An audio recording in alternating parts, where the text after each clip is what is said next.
Hello, good evening, and welcome to another wonderful edition of Eye on Port, which is proudly brought to you by Serene Insurance Company, the new entrant, a new baby on board the Eye on Port program. Serene Insurance, we say welcome. And if you do business, you do trade, and also, your personal life, try and engage Serene Insurance. You'll be amazed the sort of support and help that they will give you. So Serene Insurance, welcome on board.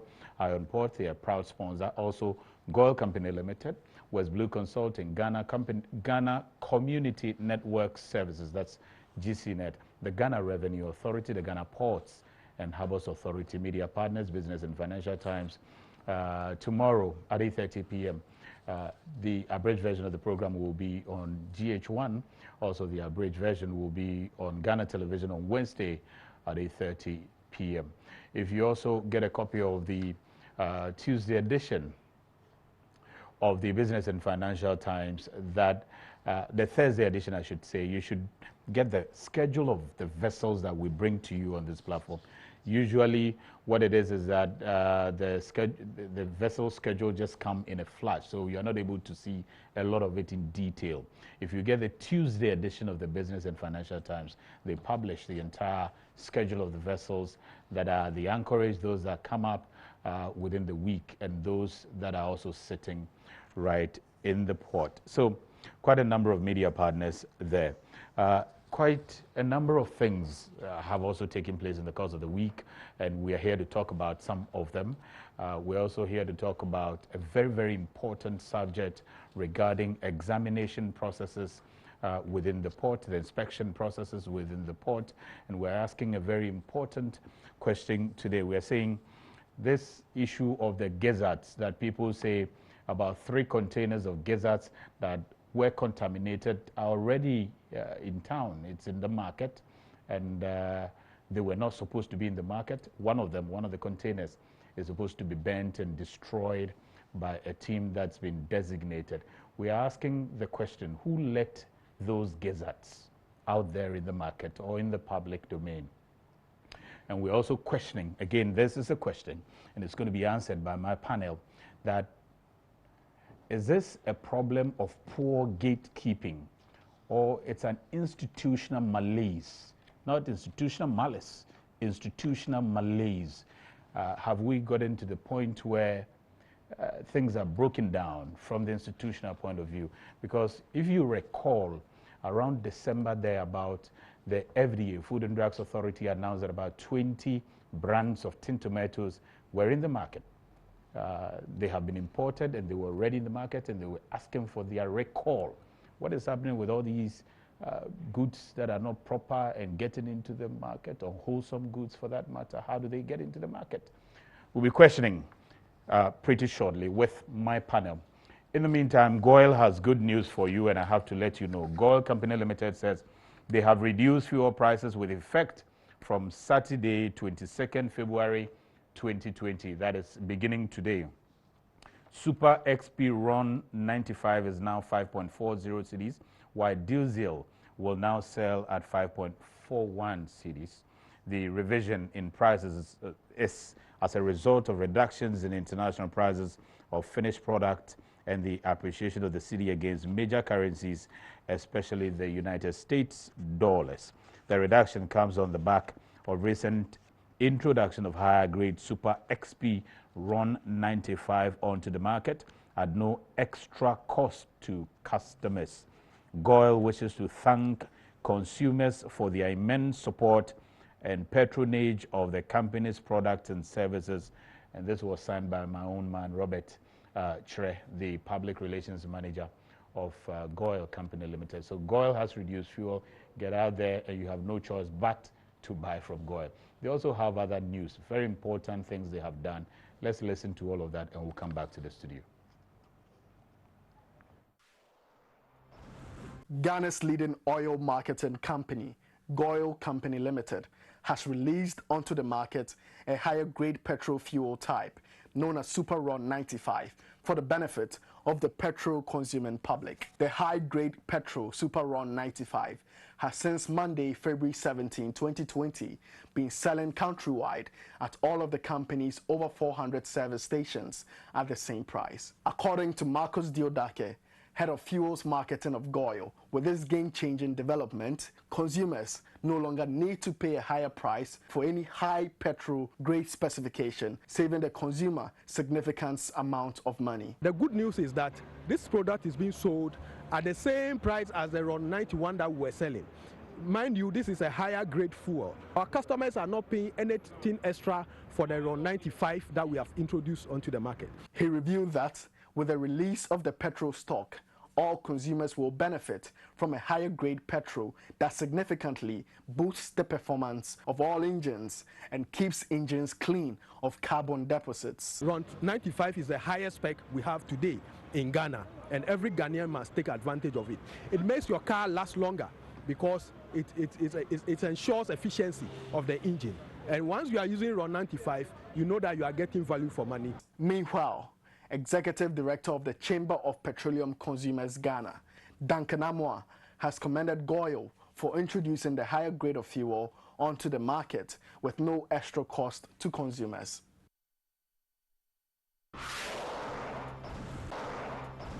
The University Teachers Association Ghana has honored GOIL for supporting its preparatory and capacity building workshop towards receiving the first batch of free SHS students into public universities. At a meeting with the group CEO and Managing Director of GOIL, QUASI-GOVERNMENT, UTAG, led by its president, Professor Charles Marfo, described GOIL's gesture as exemplary. The National Executive Committee and the National Secretariat of the University Teachers Association of Ghana, UTAG, honor you with this piece in recognition and appreciation of this exemplary gesture.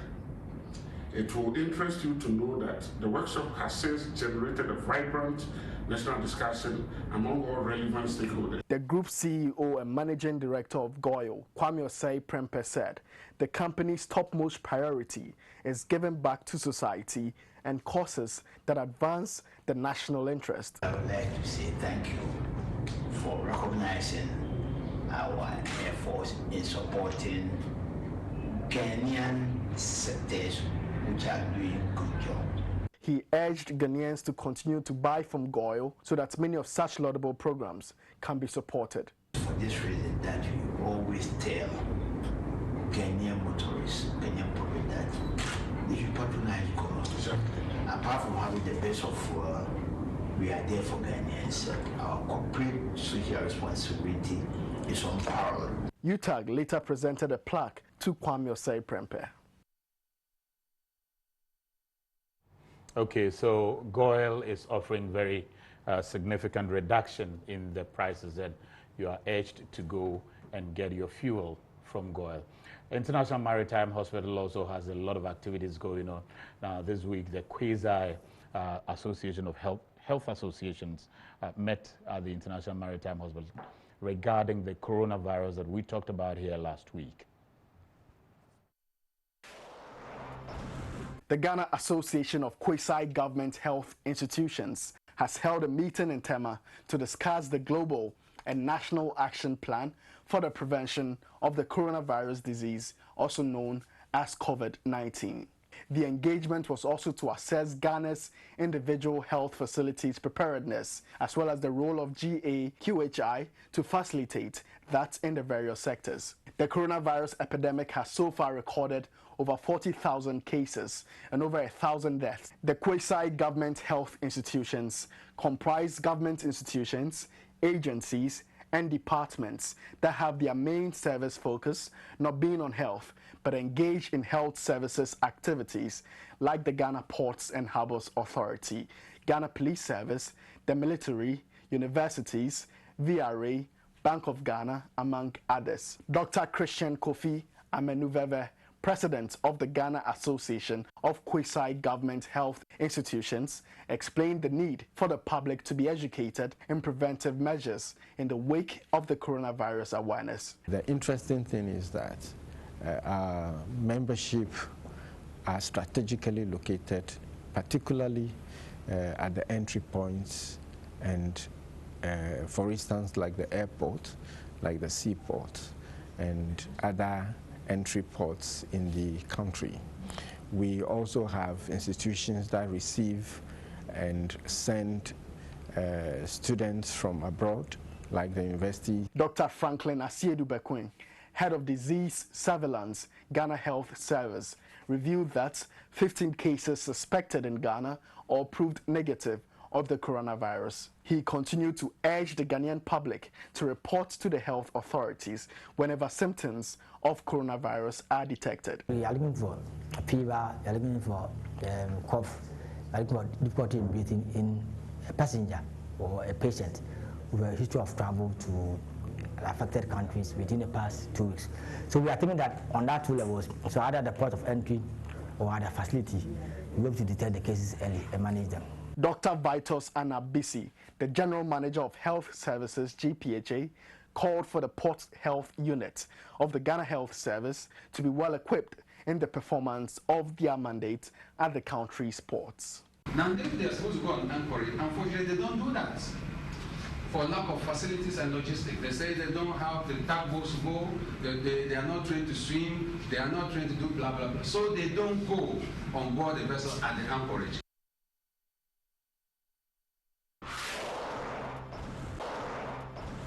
The International Maritime Hospital has dedicated the month of February for heart health, and as such, the hospital is inviting the general public to get their heart screened at a discounted cost of 250 Ghana cedis. Persons who visit the International Maritime Hospital to screen their hearts will have as an additional package the opportunity to check their blood pressure, body mass index, fasting blood sugar test, glycated hemoglobin test, fasting lipid profile test, ECG, as well as free lifestyle modification counseling. It's a discounted price of 250. The 250 is discounted. If you should put the individual tests together, it will be a whole lot more.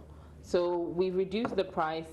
Everybody gets an ECG, which is usually not the way to go, but in this case, everybody even gets an ECG at a discounted price of 250. We want people to walk around with healthy hearts. We want people to know that they are healthy. So just come in and let's take a look at your heart. A family physician specialist, Dr. Ya Echan, said the heart plays a crucial role in the human body, hence the need for all persons to endeavor to know the state of their heart. Our heart is what pumps blood. Blood is the vital, let me say, the vital fluid in the body that nourishes all our organs, carries oxygen, and then carries nutrients. So the heart is really important in pumping out this blood. If your heart can't pump well, if it doesn't work well, we are not going to have a healthy life. You could die, you could get a stroke, you could get a heart attack. So these are some of the things we are trying to reduce your risk of getting. She said persons who want to book an appointment to get their heart screened can call the number 0552 222 290. Or you can always visit the premises of the International Maritime Hospital and get your heart checked up. Iron Pod returns shortly. Here's innovation from GOIL that takes you further. New GOIL Super Synthetic 5W20 and 5W30 lubes have been expertly crafted with the latest in liquid engineering technology, highly advanced for modern engines, prolongs oil change intervals, save you fuel, clean, protect, and enhance engine performance. The way engines work has become complex, and GOIL has innovated to stay ahead. Expertly crafted lubricants that work excellently with all petrol and diesel engines of today. New GOIL Super Synthetic 5W20 and 5W30 lubes. Innovation that takes you further. GOIL. Good energy. Dear valued client, the Ghana Trade Hub mobile app is now live to make it easy to track your consignment and know the estimated duty payable for both general goods and used vehicles. We are pleased to inform you that the Ghana Trade Hub mobile app is available for download on Google Play Store for Android users and the App Store for Apple users. This is the best opportunity for all importers and exporters to know the duty payable on every good under transaction. You can reach the team for inquiries and support by calling +233 242 435-663. Send an email to support@ghanastradinghub.com. To remain updated, kindly follow progress on the following platforms: www.facebook.com/Ghana Trade Hub, www.twitter.com/Ghana Trade Hub, and ghlinkedin.com/in/Ghana Trade Hub. Importers and exporters can download the official Ghana Single Window mobile app, which allows you to track your consignment conveniently and also allows you to obtain your estimated duty for general goods and used vehicles. Please spread the message to everyone importing or exporting. The Ghana Trading Hub mobile app is now live. Download and never be cheated. This is powered by the Smart Ports project under the auspices of the Government of Ghana and the Ghana Revenue Authority. Smart Port, improving Ghana's ease of doing business. Electricity, then pay your taxes. Our taxes, our future. Because you see, without our taxes, we wouldn't have good roads, good schools, better hospitals, street lights, and other very important social amenities. When we pay our taxes, we give our children free and quality education. Talga, my money too small. Why should I pay my tax? Look, small. Salifo, it doesn't matter how small or big your business or income is. You still have to pay your taxes. The little taxes from each and every one of us, when put together, could give your community clean water or that deprived school with tables and chairs. Please pay your taxes. It is your responsibility. It is your civic duty. It is the law.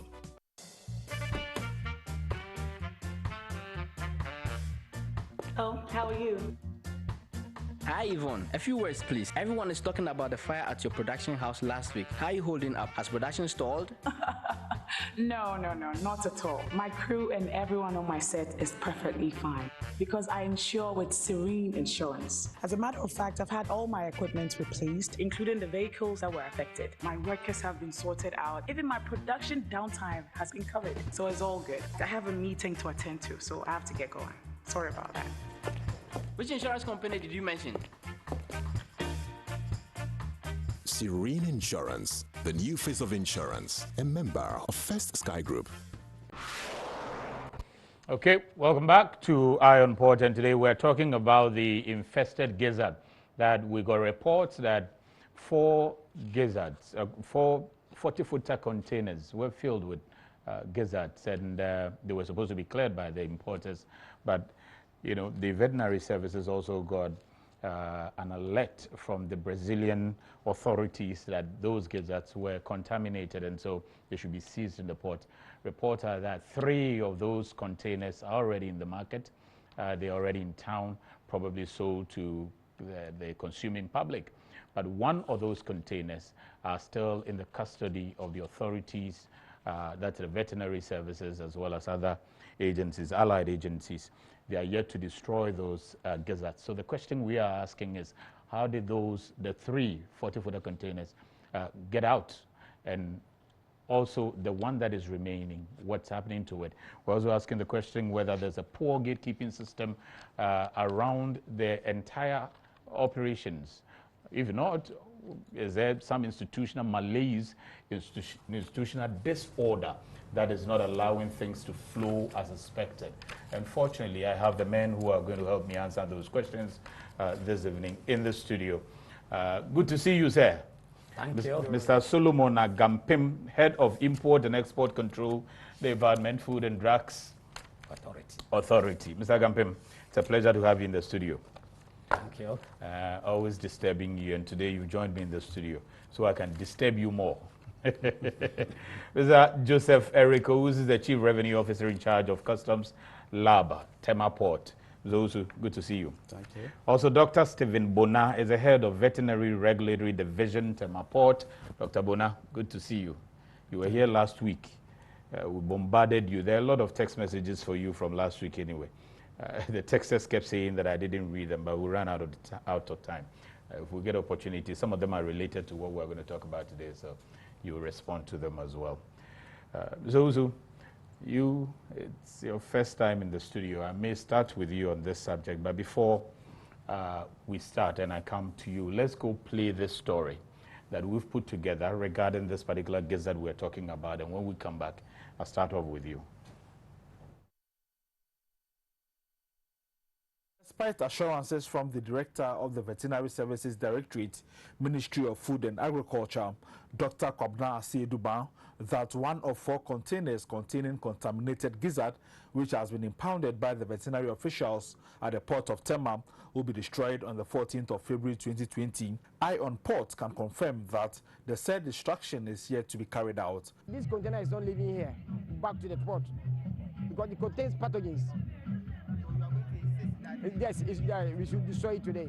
This has, however, raised fears among some section of the public, since the infested gizzards contain some pathogens which could threaten public health and safety if not destroyed immediately.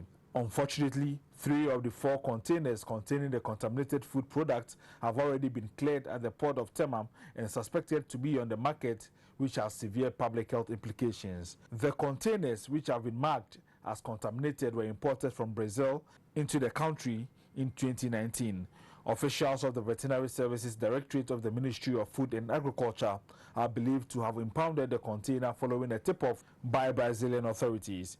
The Bureau of National Investigations is said to be carrying out investigations to apprehend the chief executives of 2 food importing companies, namely Perez Foods Limited and Perfect God Enterprise, for importing 4 40-footer containers of infested gizzard into the country. Dr. Kwabena Asieduban has, however, revealed that the importers would also bear the cost of handling and destruction of the yet-to-be-destroyed contents of the container.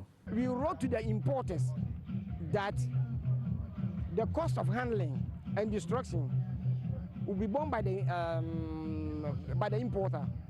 But it seems the importer is trying to play some tricks. Meanwhile, the Greater Accra Poultry Farmers Association, GAPFA, has in a statement condemned the importation of infested gizzard onto the Ghanaian market, describing the act as mean. GAPFA explained that the infested gizzard poses serious health risk to the human kidney and liver, and as such, its consumption would have dire consequences for victims who patronize such bacteria-infested gizzard. Okay, now you have a background of that story that we were talking about, the gizzard, the infested one that's already 3 40-footer container of those already in the market and 1 that is yet to be destroyed there. But Mr. Uso, I talked about you coming from the customs chemist point of view. If you can talk to us about what you do first, and then we talk about the processes for examination of food products from the port. Thank you, Mr. Host. First, to begin with, let me express the felicitations for my commissioner and the management of customs to you, a micro-panelist, and the viewing and listening public. The customs laboratory came to being in 1986 during the restructuring of the revenue agencies. Our primary function has been to engaging in activities by identifying imported goods to give them correct tariff classification. Yeah. And also carried on other activities that ensure the security and the safety of the citizenry, okay, as well as protecting the environment. Okay. We also engage in safe disposal of damaged or contaminated goods or unwholesome goods, and also do other works by inspecting factories, ensuring that imported raw materials for production are those that are required to allow the service to grant them the necessary concessions. This and many others we do alongside in active collaboration with our major regulators, notably Food and Drugs Authority, the Veterinary Services, the Ghana Standard Authority Plant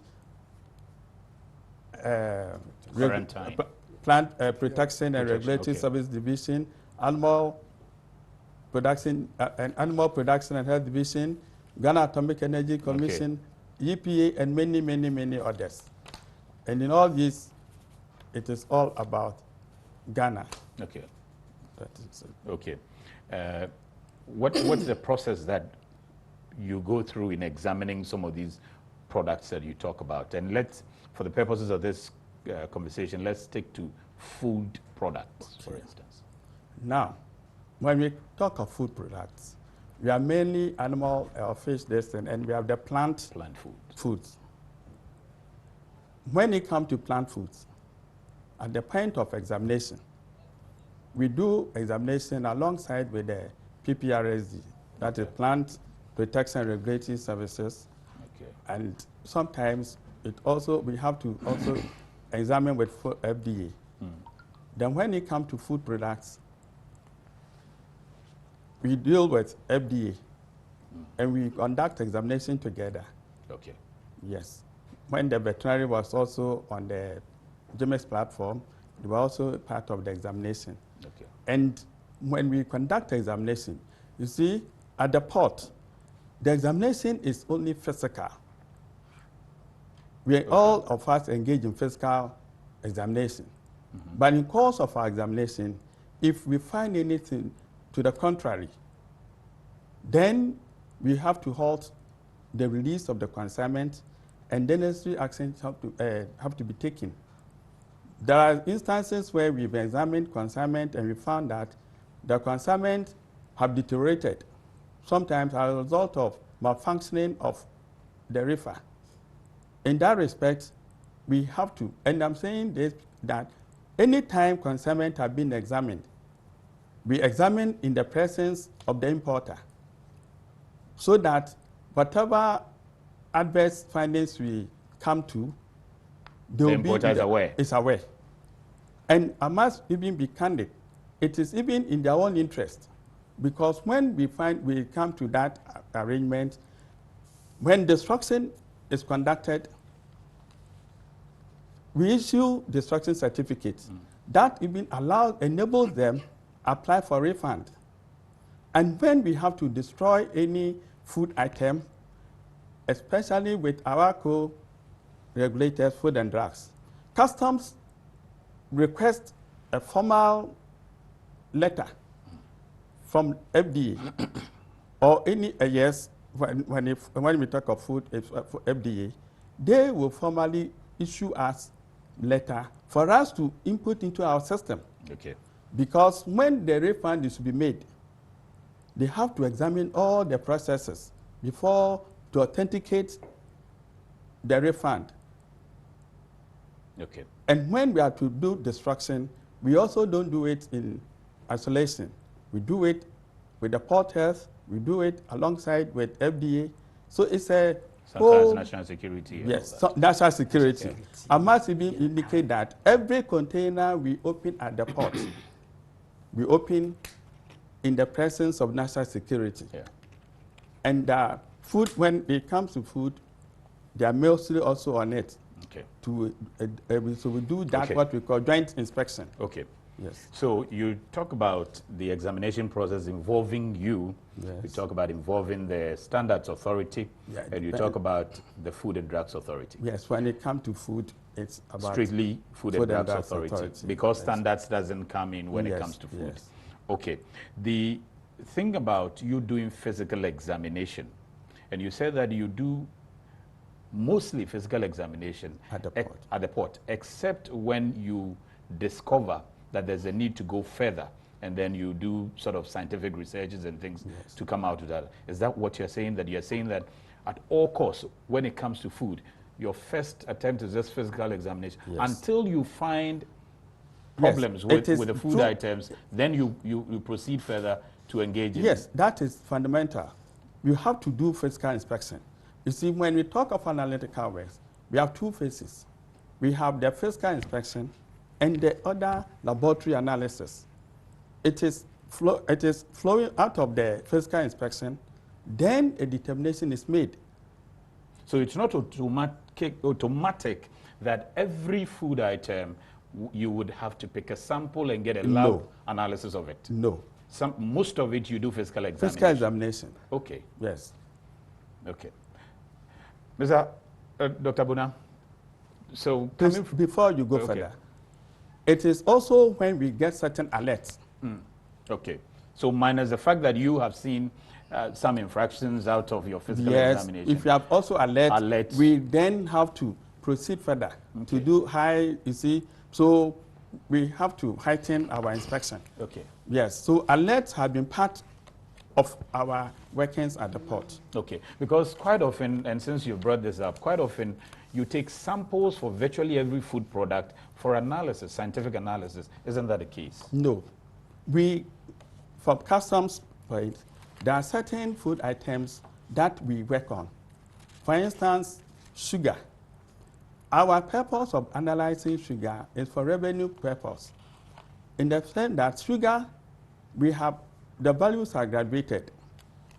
Okay. So we have what we term INCUMSA value or INCUMSA level. If the INCUMSA level is beyond certain limit, it has its own value to be applied. And that there are instances when importers and sometimes they are freight forwarders, those, I wouldn't say use the word crooked ones,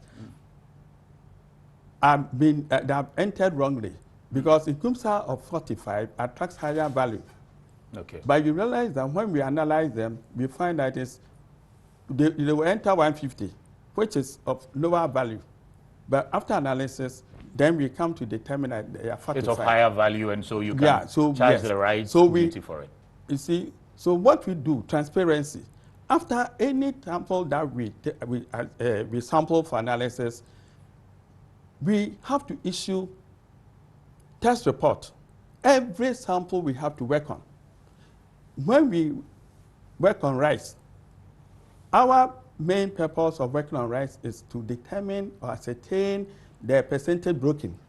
Because, as I said earlier, rice valuation is graduated. Okay. Somebody may have maybe entered with 5% broken, but they have imported 5% broken. So you are saying that aside even finding other infractions, you still do take samples? Yes. For the sake of getting the right values. The right characteristics of the item. Values. And then get the value, corresponding value for it. Because as I told you, the custom laboratory is a revenue laboratory.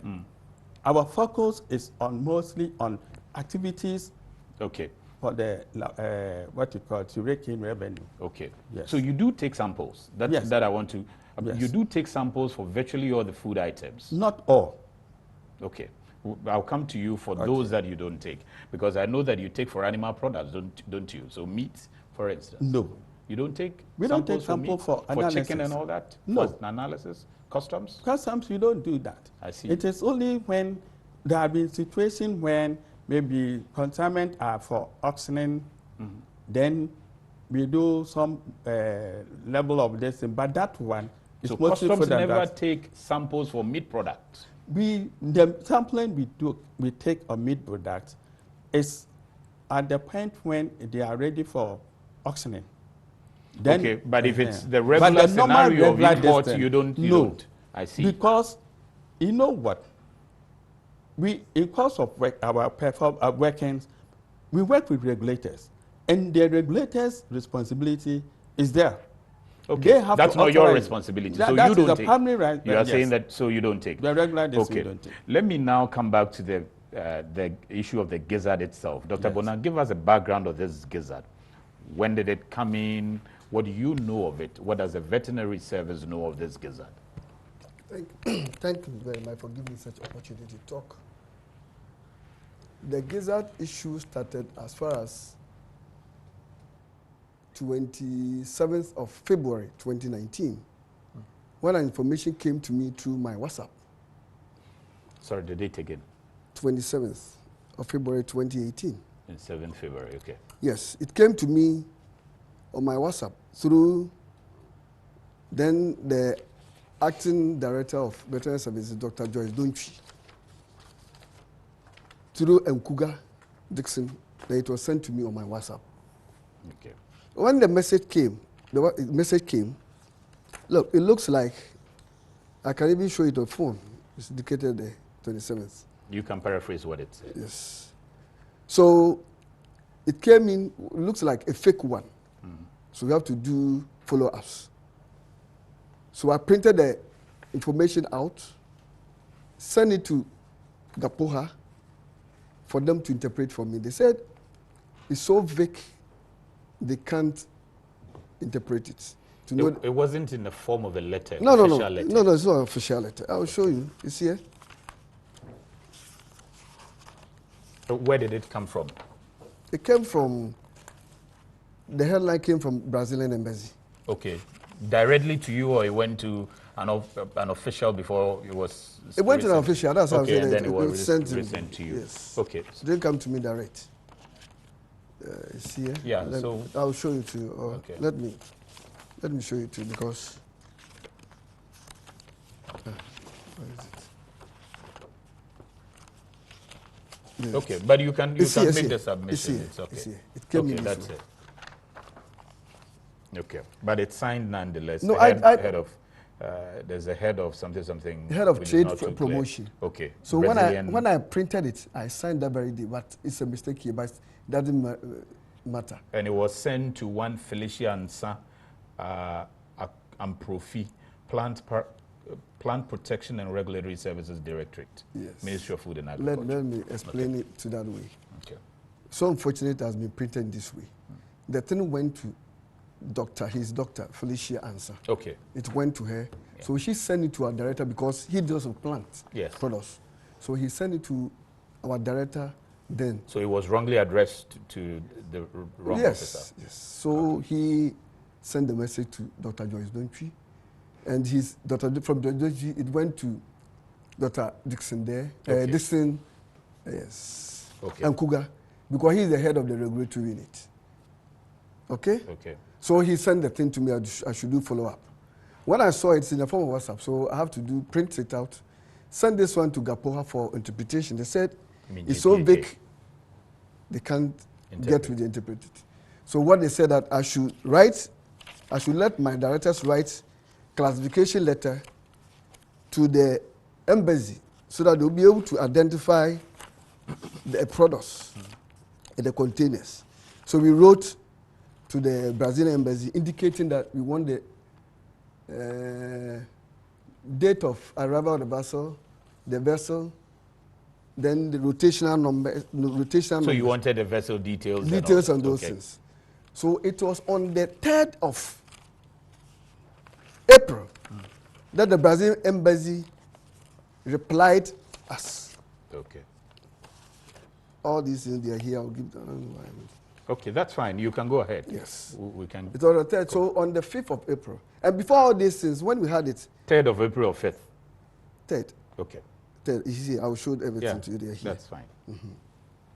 So upon this one, we went to, a letter was sent to GAPOHA, GRA, the National Security, which I'll find that they're all here. Yeah, the letter said what? The one you said to the GPH said what?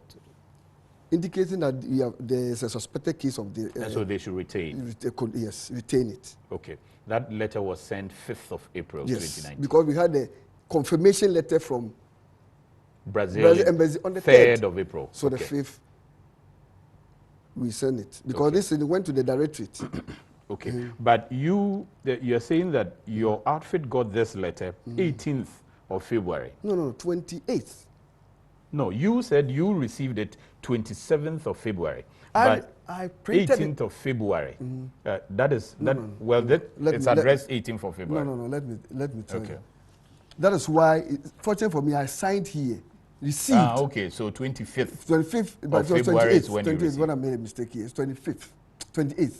So you signed wrong date. Wrong date, but which is 25th of February 2019. Yes. Okay, but you received it 28th. You are saying. I received it on 27th. 27th. That's clear. Yes, it's okay. Yes, 27th. So 27th of February, and then you write to embassy, a Brazilian embassy for clarity. Yes. And they gave you the clarity on the 3rd of April.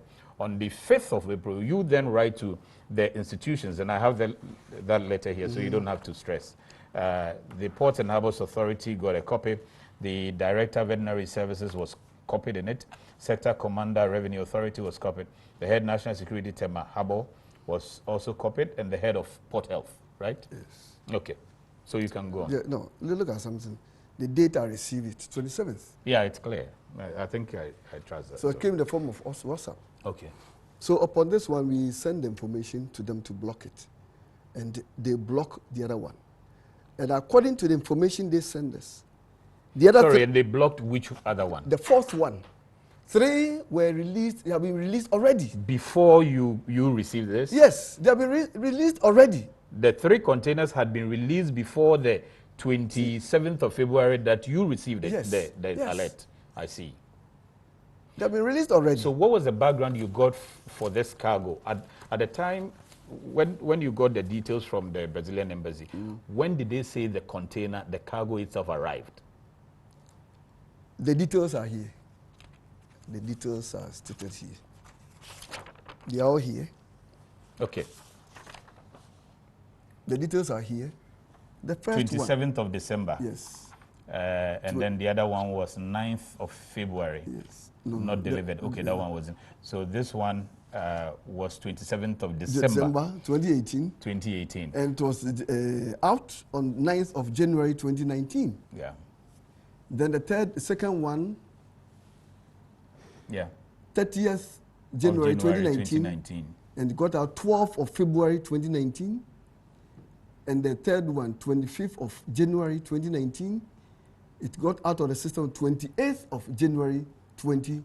And as at all these times, you had not received the alert. No. You only got the alert 27th of February, and that's almost about a month after all the others had gotten out. Even more than a month. Yes. Okay. That's the detail. Okay. That's the so you can go ahead. It's clear. So we got to know the importers. So we wrote to them. We wrote a letter to them called, we have something like trace back. We have to get to the importers to find out where the products are. Okay. So we went to them, and according to them, those products have been released already. They are no more in their stock. They have been released already. So that information, even all these things were done together with that time, our now current chief executive was the first deputy. Okay. So all these things were done with him. Okay. So he wrote back to the minister to inform him about the outcome after the trace back, because we couldn't retrieve any one of them. But only one container had been detained at the port. But how was that container detained? Because if you got a alert around 27th of February that detained all 4, but at that time, 3 had already gone out. How did those 3 go out and only one was left in there at the port? Oh. From corresponding letters, I cannot go details to it. We wrote to them, they said that they have been detained, that is all. And you were not explained why only one was remained in the port while the other 3 had been allowed to go, released? Well, or you didn't find out? No, I didn't. The fact is I didn't find out because the fact is... No, so but you didn't find out why 3 containers of animal products which you are supposed to have custody of are already in the public domain and you didn't know about it? Which one? The fourth one? The 3 that had already gone. Why only the 4th one was in the port? Why only the 4th one? Maybe, well, my point of view is the 4th one, because maybe the letter we wrote to the Gapoha to detain the containers. It happened that maybe that time that container has not been cleared. No, but all of them had come around the same period. And so if the others had gone out around the same period, why did this one wait until February before you all came to meet it and then say, okay, this one, we have found it, so let's take it? In clearing goods at the port, it has got so many factors. Okay. So you are thinking that for some reason that was not cleared early enough? Yes, that is how I come to. Okay. I can't decide for those who block it. Okay. As at now, I cannot have the details to. Okay. Were you part? Did you know about how the other 3, or even the entire containers, were examined? Were you part of how they were examined? I was not part of it. The veterinary services were not part of the examination of all the gazettes. Yes. But you're supposed to be part, aren't you? Well, the items are supposed to be released on the GIMIS, and we are not part of this. What do you mean? You are not part of the Joint Inspection yes. Management Information System? We are not part of it. Okay. All the agencies are part of it, but we are not part of it. But you're supposed to physically, engage the Food and Drugs Authority, or some way, somehow, get some reports from the Food and Drugs Authority. And then because they are already on the GIMIS, so if you report or engage them physically, whatever info they get or you get, you can share. And then eventually will land on the GIMIS. Let me go here. There's a letter here even written by our honorable from the FDA indicating that we are supposed to even leave the port because they have taken over veterinary activities. There's a letter here. So it means that because of that you don't... Yeah, because eventually, if you have written to us that they have taken over veterinary activities, written officially to officially. You. So they wrote it don't to be part of any inspection they wrote to the various terminal managers. We were not copied. Veterinary services wasn't we were not copied. Okay. But I got hold of it. I have got a copy of that one. That you've been sacked out of the port. So even I approached him. That is what I've heard. That time I was not having the letter. So I asked him. He goes, maybe his boys came to do it. But they came to my office, said we should leave the office because they have taken control of us. Okay, so because of that, you haven't been part of the examination process. Yes, I'm not part of the system. And releasing the items, you are supposed to be in the GIMIS. No, aside that, yes, that I understand you. You are supposed to be on the GIMIS and you are not part of the GIMIS. The GIMIS is quite electronic and automated stuff. But physically, you haven't also been engaging the Food and Drugs Authority because according to you, they have written officially to you to get out of the port. And so you don't engage with them physically. Yes. Apart from that, when you are supposed to, because it's electronic, the time they will send a container to the platform to be examined, you need to be alerted. Okay. So when they are alerted, they are supposed to inform us that have there's they been informing you? No. Did they call you on this particular gazette matter? No, I was not called. You were not called by Food and Drugs Authority? Yes, I was. Because you are supposed to be called when it comes to every animal foods, right? I've not, because you asked, he's here. Yeah, we are the number of containers they release, whether I'm aware of all these while, and that's important to me, all these while, since when have you not been part of the process? Since as far as July 2018. But it varies. July 2018, yes. You haven't been part of examination processes when it comes to animal foods in the port. It's not, let me be specific. Please do. It varies because those who bring us the MDs, because they have taken advantage, the importers, of not coming to veterinary. Because basically, before you import any product of animal origin, you need import permit. And because we are not in the system, they don't go for import permit. So without that one, they can sneak out without veterinary license. Because normally when you go for inspection, you need to ask of the import permit. Okay. If you don't have it, definitely they won't come to you. Okay. So that is the scenario. You can check it it only import permits that you give from veterinary? Is it only import permits that they are supposed to come from? Yes, import permit. Only but import. The products, when it comes with veterinary health certificate, which has got some security code, which... Okay. Yes. Okay. And all of that, you are saying that majority of it, the importers don't get these veterinary certificate from you? No. Or import the import permit? Import permit. Okay. But the veterinary certificates, have you been getting them? Have you been issuing them? No, we don't issue it. Okay, it comes with the product. To come from the origin. But yes. Yeah. Okay. So the import permit is the one that you are supposed to give. But you are saying that the importers have not been taking them because it's their choice. Kokoji, if you go, nobody pushes. But as even the import permit, we don't issue it at the port. Okay. It's issued at the ministries. Okay. So the importer, when you want any product, you have to apply to the Ministry of Food and Agriculture. But some way, somehow, you don't issue these import permits, but still the importers are able to clear their goods out of the port. Which is not supposed to be the case, should it? Yes, most of them. Okay. So, Food and Drugs Authority, Mr. Agampem, what do you know about this gazette? At what point did you hear about this gizzard? The point ahead of. About the gizzard. When did you hear about it? The gizzards. Which of the gizzards? Because there are not 2 gizzards. The 3 container gizzards and the other container gizzard. All together, 4 all together. For the 3 containers, we heard about it in January and February. I said that because we cleared the 3 containers. The first one on the 9th of January. Okay. The second one on the 28th of January. And 2018, because these years are back. 2018. Yeah, no, 2019. No, 2019. 9th of January 2019. 9th January 2019. Yeah. We cleared the first container. Yeah. 28th January, 28th January 2019, we cleared the second container.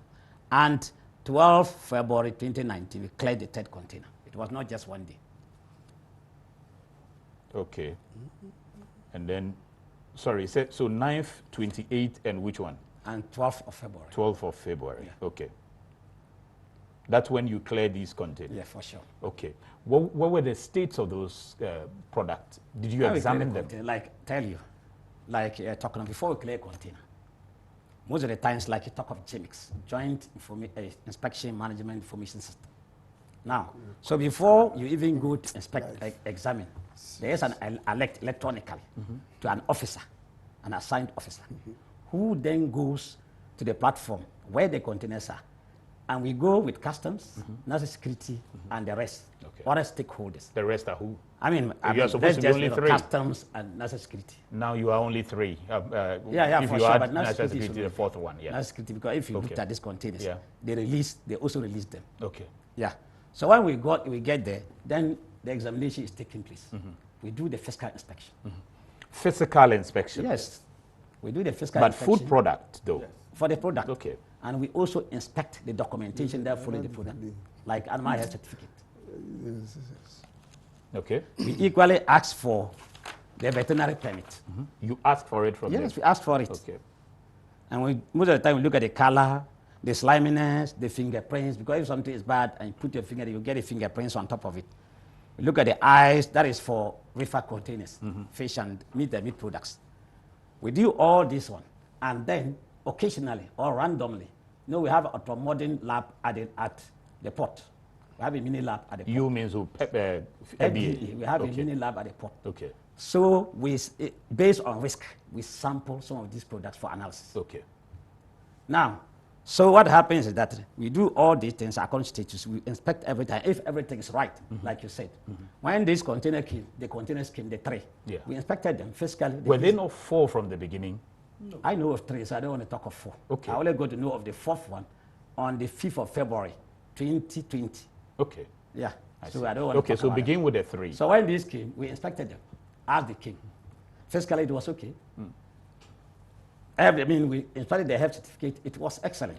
We have a copy here. Physically, it was okay, means that none were rotten, they were in good condition? There was no any discoloration. Okay. There was no any physical sign of spoilage and what have you. Okay. So we also examined the documents. And we saw the health certificates that are here. I have them here. What are they? What are the certificates you have? Yeah, the animal health certificate, this is just one of them. Okay. But for all the 3 containers we have. Okay. But did you see the veterinary certificate? Did we? We didn't see That's it. from they the said origin. They hadn't gotten it as at that time. They have it, but it was not there. And let me tell you something, like he was talking. I personally asked my people when this issue came, and because of the government's directives, that only 3 agencies should be front, the leading. I personally asked my people to be taking veterinary permits. And my brother is here. He's a Christian. He's called Stephen. He called me and asked me that we had no right to ask for veterinary permits because we're not veterinarians. He's here. He's a Christian. On this particular gizzards we're talking about. No. Did you call him on this one? No. Earlier on. Okay. No, let me stick with this one. Yeah. The 3 containers. Yeah. When you asked for their veterinary certificate, were you given? Did they have? They said they didn't have it there, but they have it. The veterinary. Because he indicated some of them not to give us because we're not veterinarians. Some give us. I have a lot of them here. I have a lot of the veterinary certificates here. Saying, or whatever you call it. That's serious. But this particular one. Mr. Agapim, one second. There's inspection with. No, 1 second, please. You are saying that the state official had told the regular trader not to give you a requirement that you need before goods are cleared out of the port? That's a big one you're saying. He said it. That's why I say okay. So what about the import permit? Did they have import permit? No, that's the import permit you are talking of. No, and the veterinary they give import permits. Yes. Yes. That's why I say why we ask for the import permit. And then the veterinary certificate from the origin, did they have that as well? That's what I've just given you. Oh, okay. Okay, so that one they had. Animal health certificate, that is it. Okay. That's so let's interesting. Go. Okay. So you realize that physically the product was in good condition. Satisfactory. And you are saying that they had the animal health certificate yes, as well from origin. But what they didn't have is the import permit, which you are saying that veterinary services had told them not to give you. Exactly. But the product was in good condition. It was. Okay. How did you know it was in good condition? By physically just looking at it? You don't test, analyze the product itself, take it through scientific lab? We randomly test. We have a mini lab. We randomly test. And we even have the salmonella test. Food products? Yeah, we have a mini lab and randomly we sample as it is done. But this one you didn't sample this anything? One we didn't. Like what we do every 5th container. So like if we are inspecting 1, 2, 3, 4, the 5th one, we take sample and go and analyze. 6, 7, 8, 9, 10, we take sample. But isn't that risky a process? Because you see, somebody may, if people come to realize that you don't sample everything, then they can have, they can decide to conceal something in a particular container they know you will not examine. And just let you take the sample from the one that they suspect, this one definitely container we are going to, there are 10 containers. Yeah. You don't know where we are starting from 1 to 5. So you can't say you conceal it only a particular container. That would be very risky for you. But for all these 3 containers that contain the gizzards, you didn't sample any of it? They didn't fall between the 5th or the 10th numbers. Wow. Yeah, it's possible because we had sampled every 5th container. And they tell that when we looked at it physically. Even when they belong to different consignees? Yeah, because they didn't come on the same day. If they came on the same day, you have had 3 at the same time. And possibly, it would have randomly, the number 5 or 10 would have been part of it. But they came singly. Like that, I told you the day that they were cleared. I had the impression that almost all food products had to go through the analysis. It's risk-based. It's not every product. Okay. Like we talk of canned containers, where the high risk is there. We sample some, random, but not every. If you have to sample everything and analyze before you are going to choke the pot. You are going to choke the pot because they cannot even take them out. Okay. So everywhere, the world all over, they do random sampling and testing based on risk. Okay, so those 3 random sampling were not done on them. They had their certificate from origin, and so you let them go. For sure, because the school already say everything is fine. Okay. As at the time we're expecting it. Yeah. Then later on, you heard on the 5th, did you say 5th of February 2020? Yeah, that's exactly. That's almost a year after. Yeah. Before you heard that one of those gizzards belonging to the same consignees were still stuck in the port and they were contaminated. Is that the case? That one was still in the port and it was supposed to be safely destroyed because there was an alert on it, which alert the FDA until the 5th was not even in the know. I see. You were not informed from the beginning? Nobody ever informed. Even the letters written, they talked about, FDA was not copied. And that's true because I'm seeing, Mr. Bernardo said that 3rd of April is when they got the response from the Brazilian place, and then there was a letter distributed. Distribution, okay, so destruction of the contaminated now. The detention, the one he just showed me. I noticed that FDA was not copied. Okay, invitation. Dr. Abuna? Yes. But you were supposed to inform almost all the agencies that matter when it comes to this, that the thing is contaminated, the cargo is contaminated. But FDA says they were not copied. Despite them not being informed, the 3 containers were already out of the system. No, but there was one left. Yeah, that's why it had been blocked already. All the others, at the time you were informing all the other organizations, the 3 containers had left. Left already. But you informed the others. Yes, and the other one was blocked. Because when you inform GAPOHA and what do you call it? Customs. Which you did. Yes, they are in custody of all these products. So far as they block it, it means it will not get out of the system. You see, I don't have any. How are you supposed to, work with FDA?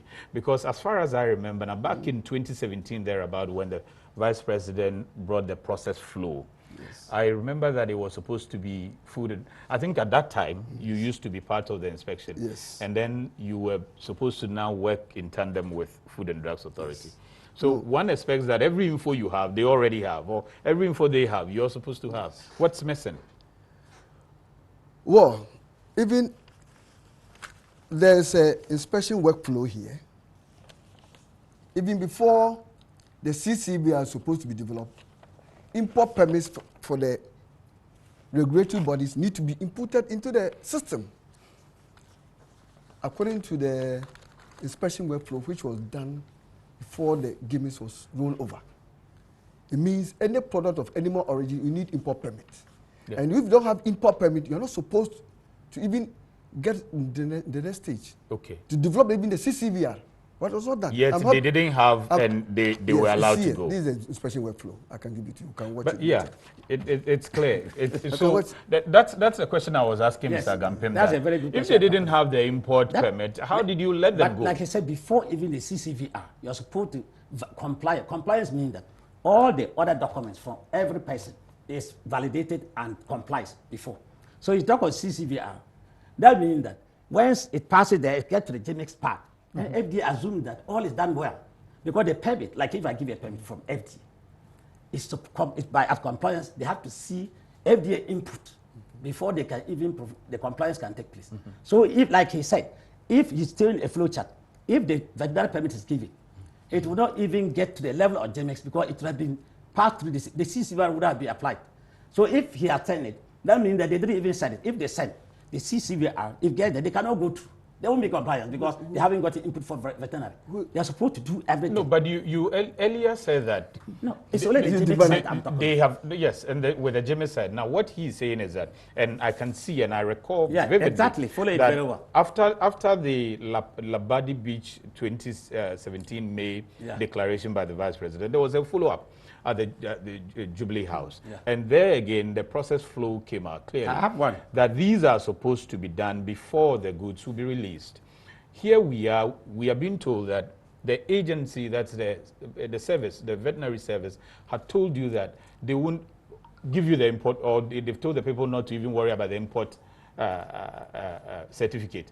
Yet people are able to still get goods out of the system. How is that happening? Even there, look at the flow chart. That's before you. When you follow it, before you get a physical inspection that FDA is supposed to do, if you don't give the permit, it should have even gotten to the GIMIS site. It should have even gotten there. So let me find out something. Let me find out something from customs, because Mr. Osu, how do you release the final cargo out there? As both have said, physical inspection requires us to release in the GIMIS.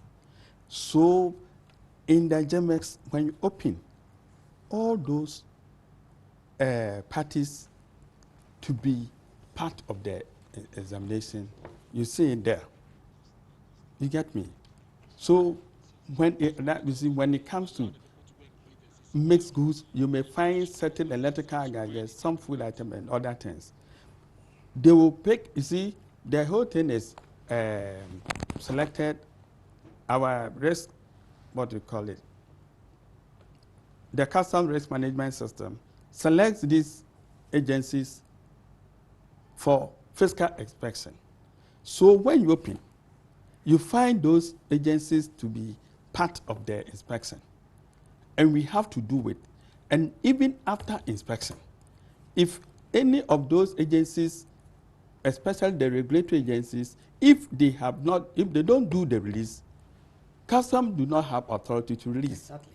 So we have to count on them. You get me? But then before we go further, let me also indicate to you the way the issue is being played out. It let appear that, for you know, the earlier, you see, there were two importers. The one importer had entered with 3 of those consignments. The 3 consignments, as my friend alluded to, All three belong to one importer. One importer. The three that had already gone out. Yes. So this one that is here now belongs to a different importer. A different person. Okay. And no, per our records, this import, as my brother said, had been released early January, early February. Yeah. So at that time, there was no the alert had not come. Yeah. If I want to go further, that the fourth consignment, which is now in our custody, the importer had paid the duty as far back as 19th February. And my check from the importer was that after they paid the duty on the 19th of February, immediately they paid the duty, they received an alert from the supplier. You see now, and because of that, they even didn't proceed further. So meanwhile, no, explain that again. Listen. Get the dates. Say 19th. 19th February. 19th. In our records, yes, in our system, the importer, the fourth container, yeah, which is at port, belonging to a separate consignee. A different consignee. They paid duty on 19th of February. Which one? 2020? No, 2019. Okay, 2019. But then, VET have not received presentation alert, but the importer received an alert. Where did that come? How did from he the receive supplier called, the communicated to the importer that consignment they suspected to be what you call it to be contaminated, salmonella infested. Yeah. Yes. In fact, when you read the text, the full text of the alert, it appears the supplier himself was not even certain. They suspected it. So it was the supplier himself who alerted the importer. The importer the supplier from the origin, wherever it's coming from. Was it Brazil? Brazil. Okay. The importer had paid. Already? When they paid and they were to proceed, that they received the alert. So they held on. So long before even the VET came in. So even this one, it was the importer himself who willingly got that information. It wasn't yes, and stopped the process. And stopped the process. He volunteered the information that his consignment is contaminated. Yes, and that by correspondence, my understanding was by arrangement, the importer was sought for refund, of which he had been paid, and the consignment was supposed to have been re-exported. Okay. You see? Okay. And you see what is being That's why the Brazilian embassy alerted that, look, the supplier himself has admitted that this thing is contaminated, and so don't even go ahead and clear it into the public. You see? Okay. So let it not appear that customs, or for that matter, we have done some release illegitimately. That's what I think that's why we are trying to unravel. So let me find out about this one. Yes. What about the three other ones? Had the supplier also communicated to that importer that it was contaminated? But unfortunately, at the time it was communicated, the goods were already out there. Yes. So he probably didn't come back to tell you that the thing is contaminated. No. Were all four coming from one supplier, though? Yes. All four were coming from one, which means the other importer also knew that.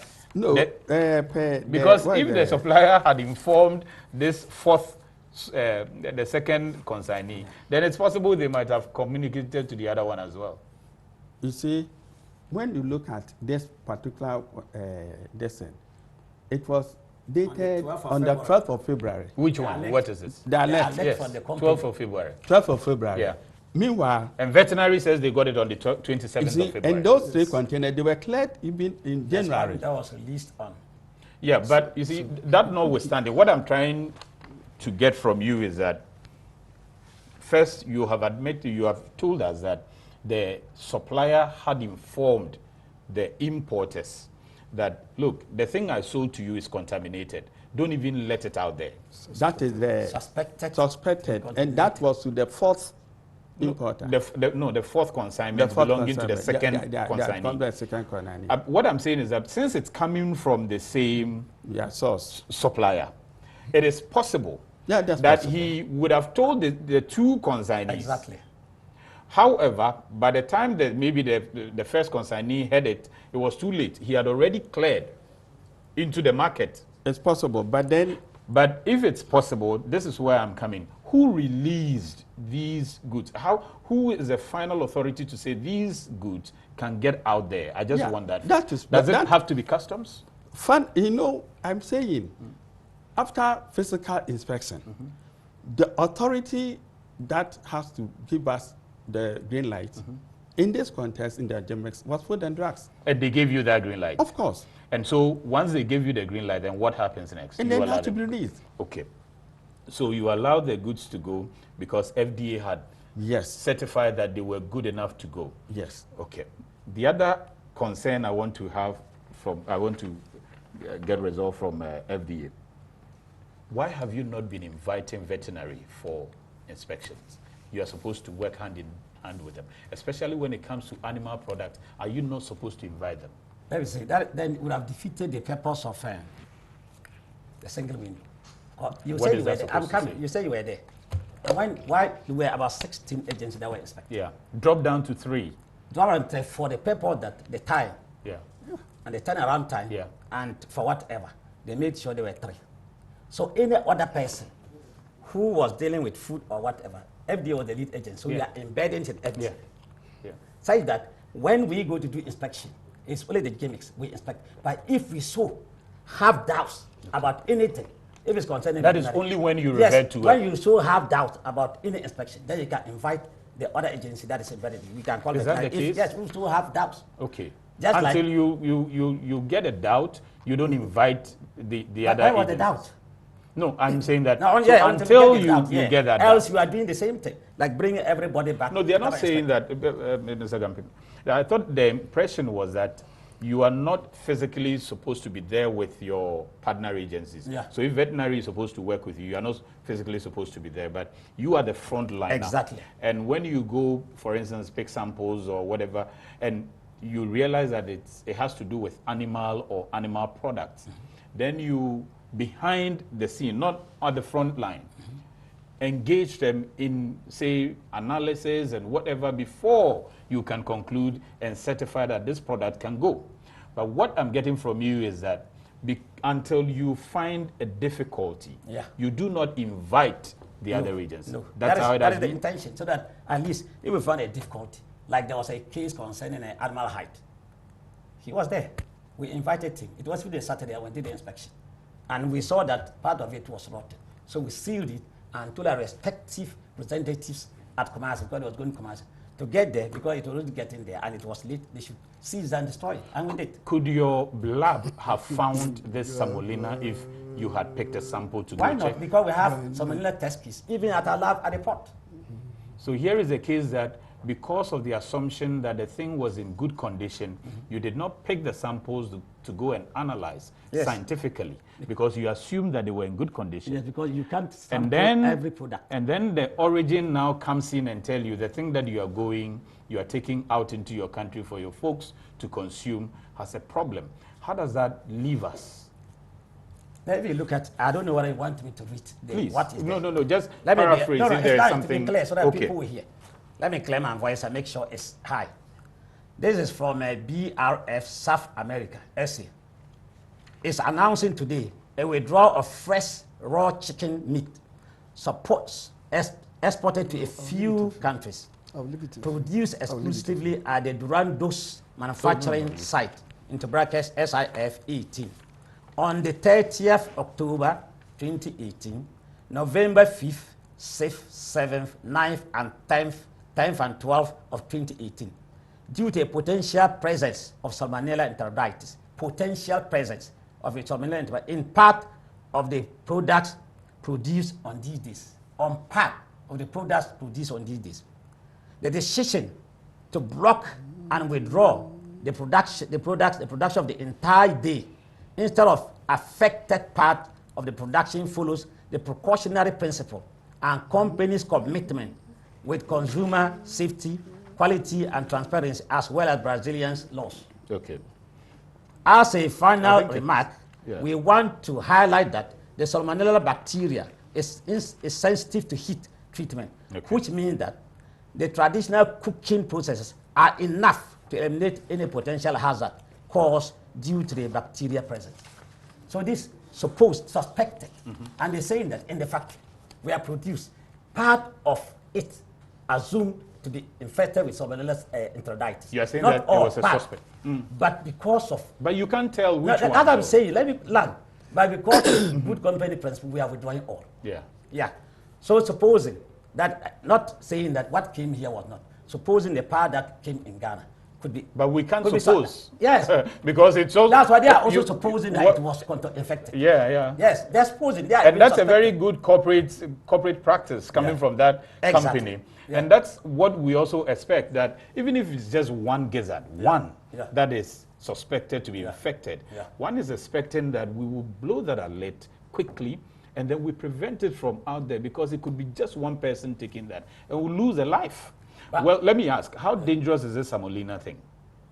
You read the last sentence? Yeah. You read it? Yeah, say it. Let me read it again and see. No, you can say. Let me read it quickly. As a final remark, we want to highlight that the Salmonella bacteria is sensitive to heat treatment. It's sensitive to heat treatment, which means that the traditional cooking processes are enough to eliminate any potential hazard caused due to the bacteria presence. That's why the final remark they have given to us.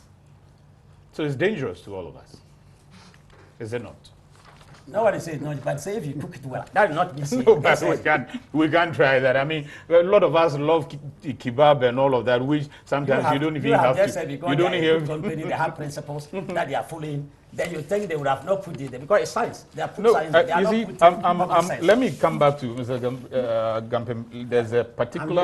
There's a particular document among the ones that were circulated that clearly signify indicated that the Salmonella enteritis.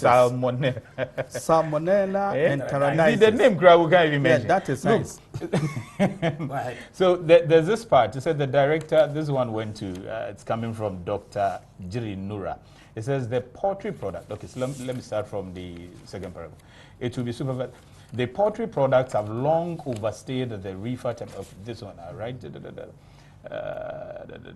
No, I'm looking for the one that talks about how dangerous is Salmonella. I think I'll get it. But customs, let me find out that the fact that this requirement is not being taken before the goods are cleared out of the port, aren't we breaching the process? That's what I said. We are the outdoor. You see, we are the outdoor. We do release based on what is in the JIMIS. And that the JIMIS is said that if the veterinary were there, it is their responsibility. But FDA is there. So. That is it. And now listen. But here's the case, because of time, here's the case that aspect is not being provided by FDA, yet the JIMIS is allowing it, or you are allowing it to go out. No, but you see, listen. I don't know which aspect. Your question is not very... Okay, what I'm saying is that the import permit is not being obtained by FDA, yet we are still getting the release out. Or? The authority on the JIMIS to release, give us release, is FDA. Now, by our Kyoto Convention and things, we customs are prevailed on to make our clearance friendly. Okay. So it's not a question that standard authority had given us release. Then we go back. Go and probe it. We now go and probe it. Okay. So you don't probe what they give you. No. You don't check whether they had the import permit before they gave you the release or not. But why should we doubt? Okay. So you haven't been doubting if veterinary services were there. Okay. And they had also released it. You would have allowed them to go. Let me just let viewers come in, because I noticed that quite a number of messages are coming in. So if you have and want to share information on this, you can also share with us. The WhatsApp number is on your screens. is 055-901-9177. The number you can call is 020-5528-353. We're asking the question whether the gatekeeping system is not too safe, and also whether we have an institutional disorder. Somebody says, I've been told to move out of the port, and so, yeah, I don't go. When you call me, I come. This one too says they have told them not to even collect import permits, so me too, I don't ask for it. So we are there. Whether it goes or it comes, we are all there. And this one says, I don't have to probe. And so, where are we? Can we conclude? And we are looking for the answers. I'll let them answer before we move on. However, you can send messages if you so wish, and you can call. You are not supposed to call the number that you should send the WhatsApp on. WhatsApp number 055-901-177. Phone number to call 020-5528-353. Who let those infested gizzards that you've been consuming out into the public domain? I also have a question. Please like we are talking about this inspection process and the release process. Now, before July of 2018, we were doing the same inspection with veterinary people. There was no any occasion that what we were inspecting. Supposing they were there, we would have taken a sample. We have been doing it together all the time. And if even veterinary were there, they would have equally released that container because there was no alert. It is the alert that brought to the fore that there was a problem. Otherwise, everybody would have released it. We released it. Other people also released it in the system. So to say that, and what we do, we randomly sample. Okay. If we're lucky enough to have that, for that one of the containers to have fallen in our randomly, we have known. But we were not lucky. Yeah, that's my problem. And this is a texter for you, Mr. Governor. If there's anything, the world over, there's no country that samples all and tests all. You can check everywhere. Somebody has, okay, so this one has come, says, hello, Sammy. All over the world, no regulatory institution does 100% inspection. Exactly. Analysis are done on all consignment when there is an alert. For so sure. that person is also corroborating what you just said. But that is quite strange to me. Because if we are going to rely on just physically looking at the product, a meat product, and say it's okay, you can let it go. And then we get into the market, then we now ask people, the thing we told you to send, to take to your houses, bring them back because they are infested. That's dangerous. Supposing that is why people work on tips of intelligence and alerts. Suppose we got this alert as early as veterinary were lucky to have gotten it. We would have done something like if it looked critical. That's why we can't depend on the alert alone, can we? That's what I'm not saying. That's why we do random sampling. It is done all over the world. You don't do 100% like that person is saying. We do random. Okay. And even out of 10, let me go on. This one says, containers. When it comes to animal disease control and disease of public health concerns, veterinary services need to be featured paramountly, especially for the importation of live animal and animal products. The VSD works with OIE and WTO. Why FDA? They are even controlling dog food, which is not in the food chain. Very heartfelt breaking. Nana Okwampata. I'm surprised that the FDA representative, why should FDA clear meat products without VSD animal health certificate should be interpreted by animal health certificate is there. Veterinarians. This is the international norms under OIE and WTO. Nana Okwampata. Okay, so that one, it's read. This one says, hello, eye on port. The optimal temperature for salmonella to reproduce is between 5 to 45 degrees Celsius. We cook meat at a higher temperature than this, and hence cooking and frying is enough to kill this bacteria.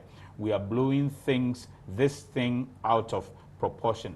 Julius Tema. Good evening. Kindly inform the panelists from FDA that meat could physically look like it's in good condition, but bear pathogens. Secondly, I want to believe veterinary import certificates are awarded based on information received from veterinary authorities from the importing country and OIE, that is animal health equivalent of the WHO. The information from OIE on possible disease threats in the importing country informed the Veterinary Services Directorate, Ghana, on which tests should be conducted before import certificates can be issued. FDA, in my humble opinion, have no business clearing goods of animal origin without import permits. Thank you. That is coming from one David. The gizzard issue is power play between FDA and veterinary. There is no way veterinary is left out of the clearance flow. Before you import, you have to apply for import permit through MOFA, and MOFA refers to the veterinary directorate, who then investigate if there is any disease outbreak at the country of origin. It is after that investigation, depending on the outcome, you are issued import permit to. That's coming from one Frank Ofori. So these are messages, and they're coming. They keep running down, but I'll read a couple because some of them are very important and from experts as well. Metro, you're asking the man the wrong person the question. The person you are to ask is the FDA officer. FDA is in charge of public health and safety. So redirect your question to Solomon. Leave Bona alone. The FDA man. Okay, so you want the FDA man to answer the questions. The responsibility lies on FDA for failing in their job. We are fortunate the supplier had integrity to have prompted the importer. Okay, good evening, Sam. It is institutional disorder. You need import permits from veterinary, not FDA. Okay. Ohima from Tema says, good evening, Iron Port. Is there a document with which FDA can prove veterinary service to have told importers or agents not to give veterinary certificates to FDA? Is there something? Was there official? I told him, he's a Christian. I told him, he called me personally and told me that they shouldn't give me. He's here. He's a Christian. I know he won't tell a lie. Please don't go there. Don't go there. But okay, no, so that was verbally done. I have to say, so that was verbally done. Yeah. Okay, so please ask the veterinary service man why they held on the alert. Okay, so the alert. Don't go there. Dr. Buna, the alert, Dr. Buna. Look at them. No, folks, the information we need to respond to the public, and this ought to be done, you know, in some decorum, so that people will understand it clearly. We intend not to apportion the blame. It's not important, but when we get the loopholes, then we can fix it going into the future. Yeah, but before then, let me ask Dr. Bonades. Yes, please ask the veterinary service, why did he hold? Okay, so man, why they held on to the alert? Simple. Why did you keep the alert to yourself? Why didn't you tell FDA? You were supposed to partner them and work effectively. Did you tell them about the alert? I think no, because the container have been blocked already. Which people? The GRA and the Gapoha, they have blocked the container already. No, but you also work hand in hand with. Yes, so whether you inform, and I see that from your document, you were not copied in it. Let me tell you something. Let me tell you something. Let me come in here. When Mr. Usu was talking about the last container, he said the importer was alerted by the supplier. Alerted. Did the supplier alerted the FDA or alerted the DRA? No, they alerted the importer. The supplier has no link with agencies here. No, he hasn't got link. He told the one he can reach, and that was the importer. Yes. You can reach the FDA, so why didn't you tell the FDA? Oh, the information was to get the thing blocked, and that is what I did. And they could have assisted you block it better. Now, let me pick Prince. Let me pick. Hello, Prince. Good evening. Hello, Prince. Hello? Hello? Okay, so we've got a problem with that. So good evening. From the discussion, it's quite clear that there is no proper coordination among some relevant institutions in the food clearance processes. For instance, an important institution like Veterinary Service Role was given the Food and Drugs Authority under the guise of fast clearance without knowing of its adverse consequences. Chris is back on the line. Hello, Chris. Hello, I'm here. Yes, go ahead, please. We can hear you. Okay. So, coming. Yes, sir. I want to clarify this issue. Please go ahead. Coming, with regulation, it is important to reiterate this point that the world has moved away from quality control. Quality control has to do with testing of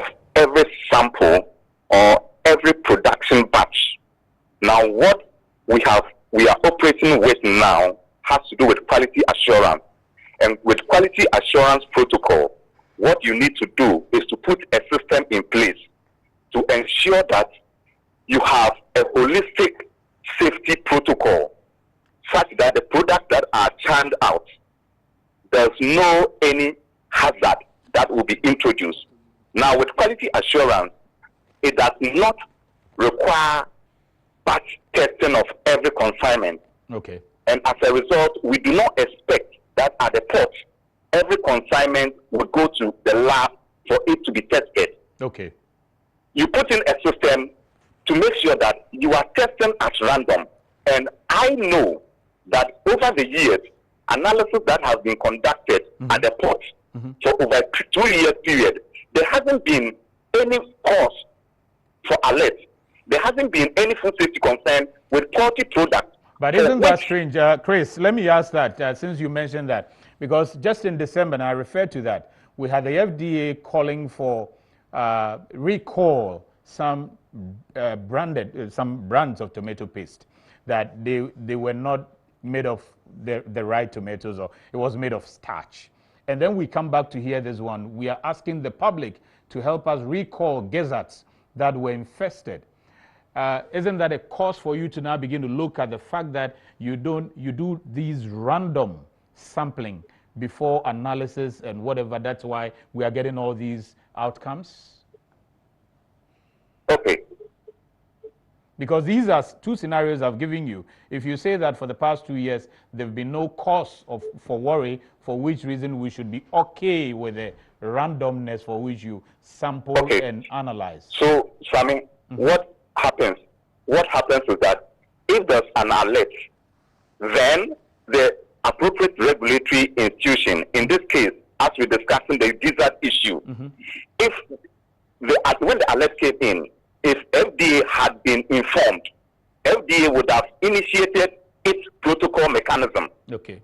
No matter what consignment has gone out there. But unfortunately, for the sake of time, unfortunately, by the time some of these alerts come in, people would have consumed some of the products. And we're beginning to see that, because you ask folks to recall some of these items, and we can't even guarantee that indeed those recalls are done efficiently, because we can't tell whether these gizzards have been brought back or the tin tomatoes were brought back. Okay, Sammy, so the actual testing, like I said, you cannot do 100% testing anyway. I think that point is well made. So we'll leave it. We'll leave it there, and then continue with. Like what I was just saying. When we are inspecting, we make sure, like, you have got the health certificates, and to also tell you that we have got 2 vet doctors with us, or vet officers. Okay. The one who even inspected this one was a veterinary officer, Mr. Alan. Okay, so you have a veterinary officer with you? We have a veterinary doctor, we have a veterinary officer. Oh, okay. Isn't it? And the veterinary officer is with us 24/7. Then you don't need the veterinary services. And we also have a veterinary you are doctor, implying. Dr. Frederica Hayford. Okay. She's always with us, and she go to a lab, most of the sample you talk, the random that means that she you takes some, but we want to make sure, one day we were the lead agency, we didn't want, in case you talk of, we see any something we are not very sure, I will call the veterinary service, the officer is not available. What happens? So that means that you are implying that I mean, now it's clear, if already FDA has the vet officers who are handling these things. Yeah, the vet officer who did the inspection. I see. Then the veterinary service indeed is not supposed to be part of the system. But that doesn't mean that when we will not call it also. When you need them, you call them. Let me come in. Sammy, let me before you come, let me pick Enyonam. Hello, Enyonam. Okay. Hello, Enyonam. Hello. Yes. Hello, we can hear you, please. Go ahead. Following your discussion, I think all of you are supposed to come together and see how best we can solve this situation. Yeah. Rather, you are rather sitting down there arguing, and the effect is on us, the consumers. But if you think all of you cannot come together to it, then I will expect you guys to put down your work and then let somebody be employed to do things. Because it looks like we are going to suffer. So you guys should come together and find good how we are going to solve this problem. Yeah. Now, settle down there and then just arguing. Okay. Who is at fault and who is at fault? It's not going to help us. Okay. Thank you very much. Okay, thank you. And then, I would urge you to continue watching because that's what will be done at the end of the day before we leave here. I'm watching you. Thank you very much. Before you find the answers, sometimes it's important to get to know the root cause. Yeah. For which reason we begin like that. So bear with them when it gets to this point. Before we all leave here, we'll look at how best we can put things together. Sammy, let me come in here. He was talking that they have got vets people working at FD. International standards of working. You might employ a vet officer at a particular place. So if he's not working with the government, state office. But he's working with FDA, so FDA is state agency. They are different between the authority. No, let me finish. When we were talking, go ahead, doctor. Please go ahead. When you even look at the veterinary health certificate, it's normally issued in most of the abattoirs. You have a vet there, but those who issue veterinary health certificate are government state people working over there. They supervise the abattoirs, the vet who work over there. So the person working there could be a vet officer, but cannot do what? Yeah, the other time I was referring that you have got vet officers working in the private sectors, but when they want to export or do something, they come to our directory for our signature. But can't their vet officers who are working with them directly at the port still continue to liaise with you at your directorate? Can they do that? Liaise with you, the veterinary service. I'm at the port. Let me give an instance. So he can liaise with you. Let me tell you some instance. There was a problem with African soy fever. I only heard of it when my director at that time was Mickey Ayi. He called me that, are you aware that they have blocked a container suspected to be infested with ASF? I'm so, well, I don't know. Not knowing they picked I'm at the port, they picked the container, sent the container, the sample to Noguchi to work on it. It was the Noguchi professor who asked that they should come to vet because in terms of animal products of animal origin, being fresh, or we handle it. Internationally, we are recognized. Before they brought it. So look at the whole scenario. I don't want to go there. Look at the whole scenario. But I think that point is... Yes, go ahead. Like let me pick Kwabena and then you come in with that. Kwabena from Brekusu. Hello, Kwabena. Yeah, hello, good evening. Good evening. I want to weigh in on something. Please go ahead. Go ahead. The program already, and I think Mr. Adampim and gentlemen of the board from the Ghana Customs Service are making a lot of sense. The veterinary service just have a whole lot of issues when it comes to regulation stuff and their issues with FDA. But my question is, what is actually the relationship between FDA and the veterinary service? What do the veterinary service need to get right from the FDA? And what do FDA need to get from the veterinary service to make everything smooth? Last but not the least, wherever the sport is coming from, I heard from you and I will be watching you. The importer made a declaration and saying that the product. Hello? Hello? Yes, please go ahead. We can hear you. Yeah, what is the relationship, the telepathy between Food and Drug Authority? I think that point is made. Okay. Yeah, he's asking, and he's also asking of the relationship you are supposed to have with veterinary. If you can touch on that as well for us. We are supposed to have not only collaboration, but effective collaboration with veterinary. Is that happening? And we have always been having it. But it came to a stand. Immediately the vice president said that we should be the lead agency. And then they should be embedded in us. That is where the problem started. Why did that raise a problem? Because they were not frontliner. And like he said, internationally, it's supposed to be vet. That's why he quoted. But Ghana is a sovereign country.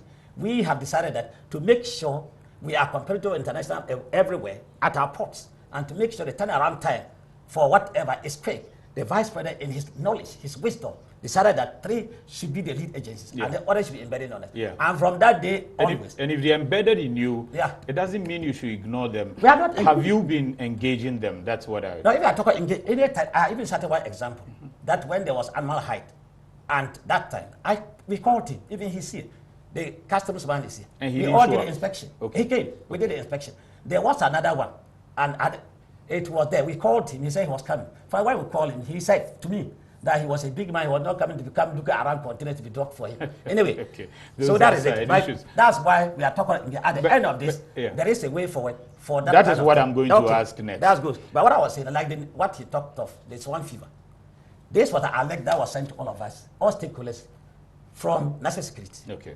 And because of that, when we had some of the swine meat or pork, we said that, okay, we took the sample and sent it to Nukuki. And then they said, no, this one, let's send it to the vet. Okay. So we came.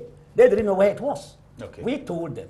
And then we took our car, FDA car. So you've been... Went and picked their officers, sent to the warehouse. They picked the samples, picked them back to the laboratory, and asked me, when the results came, did they give us?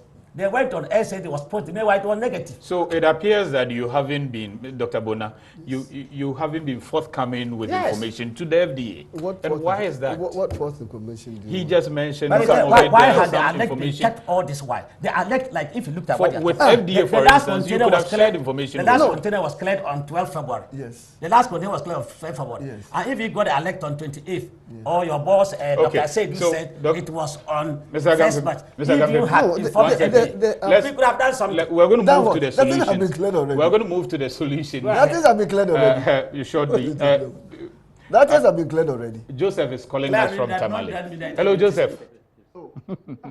Hello, Joseph. Let me come in. No, let's Joseph. Hello, Joseph. Hello, Joseph. Can you hear us? Hello? Okay, so this one says, good evening. Since veterinary... Hello? Can you speak up so that we can all hear you, please?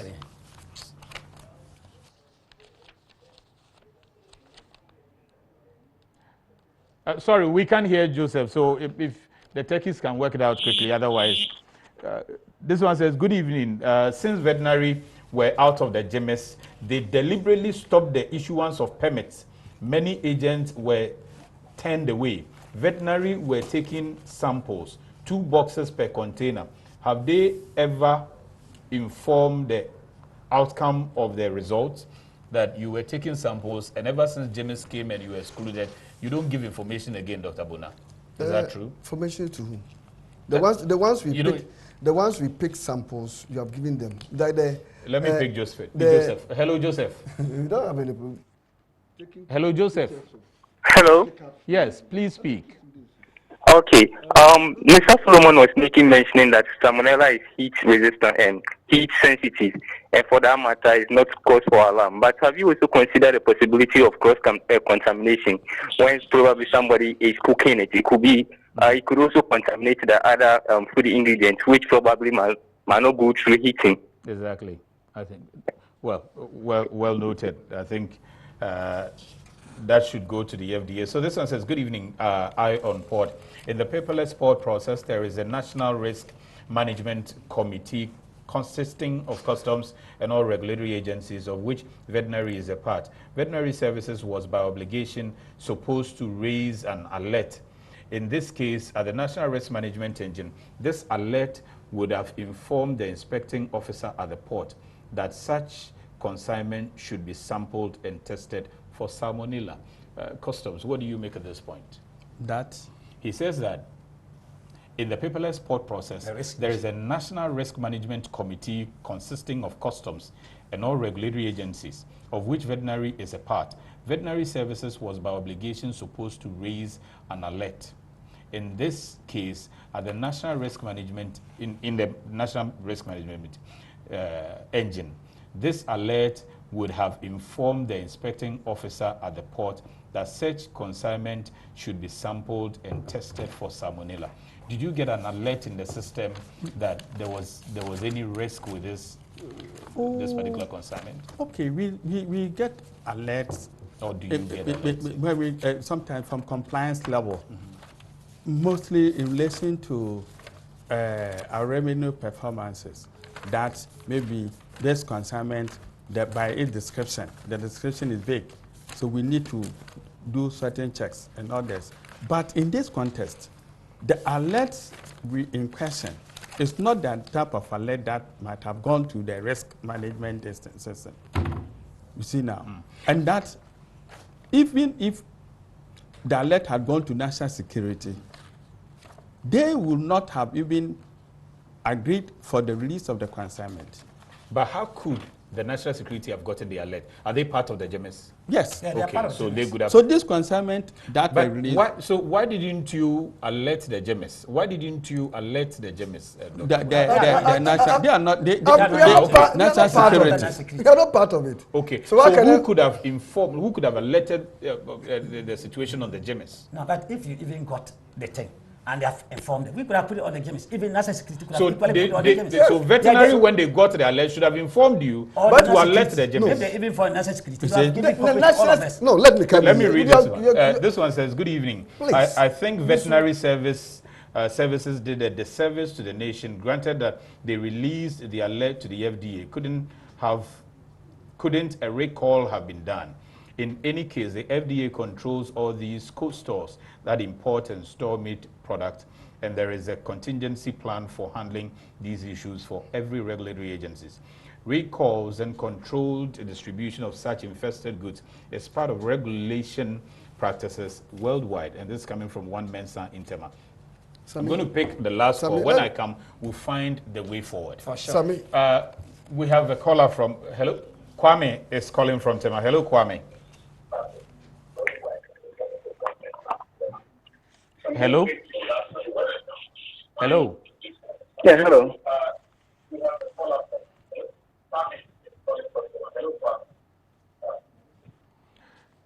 Hello, Kwame. Can you turn down the volume on your set and please go ahead and speak? Yeah, hello. Yes, sir. Yeah, my name is Kwabna. I'm calling from Pokwasi. Okay, Kwabna from Pokwasi. Yeah, just a quick one. I want to find out from the panel. Mm-hmm. Yes, I have done that. Is it better now? Yes, go ahead. Yes, can I ask the panelists, the first three containers that came in 2019, have they been declared that they were contaminated? That's my first question. Okay. I think the second question go ahead. Is that the veterinary officer, I think he should go back to the risk committee that is being set up with SEPS. Every regulatory agency is part of that committee. And that's the committee that takes decision on which containers should be inspected or should be made to go. So which committee are you referring to? They have read, they have which committee are you referring to, please? The risk committee, the risk assessment committee at the point. Is there a risk? They are the ones responsible for which containers. No. We need you, Kwabna, we need you to be clear because we are trying to inform the system and get the way forward. What committee are you referring to? Maybe we are not getting remember right. The question that you just asked the man from SEPS about the risk. There's a risk committee that decides which containers should be opened, which should be made to go based on a risk classification system that has been developed. No, there are three agencies, Kwabna. There are three agencies involving the Ghana Standards Authority, the Food and Drugs Authority, the Customs, and now National Security. They are found in the Joint Information Management System.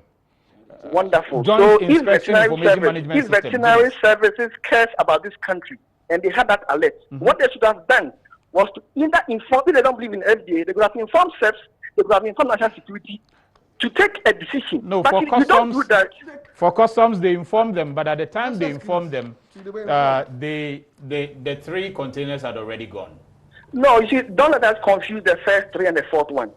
That's why I asked the question. That was the first three that came in 2019. Were they declared infected? That's my first question. Okay. The second issue is that the fourth container is what you are talking about. Services is claiming that there's an alert. And I'm asking that, even with that, did they inform National Security or SEPS if they don't believe in the FDA?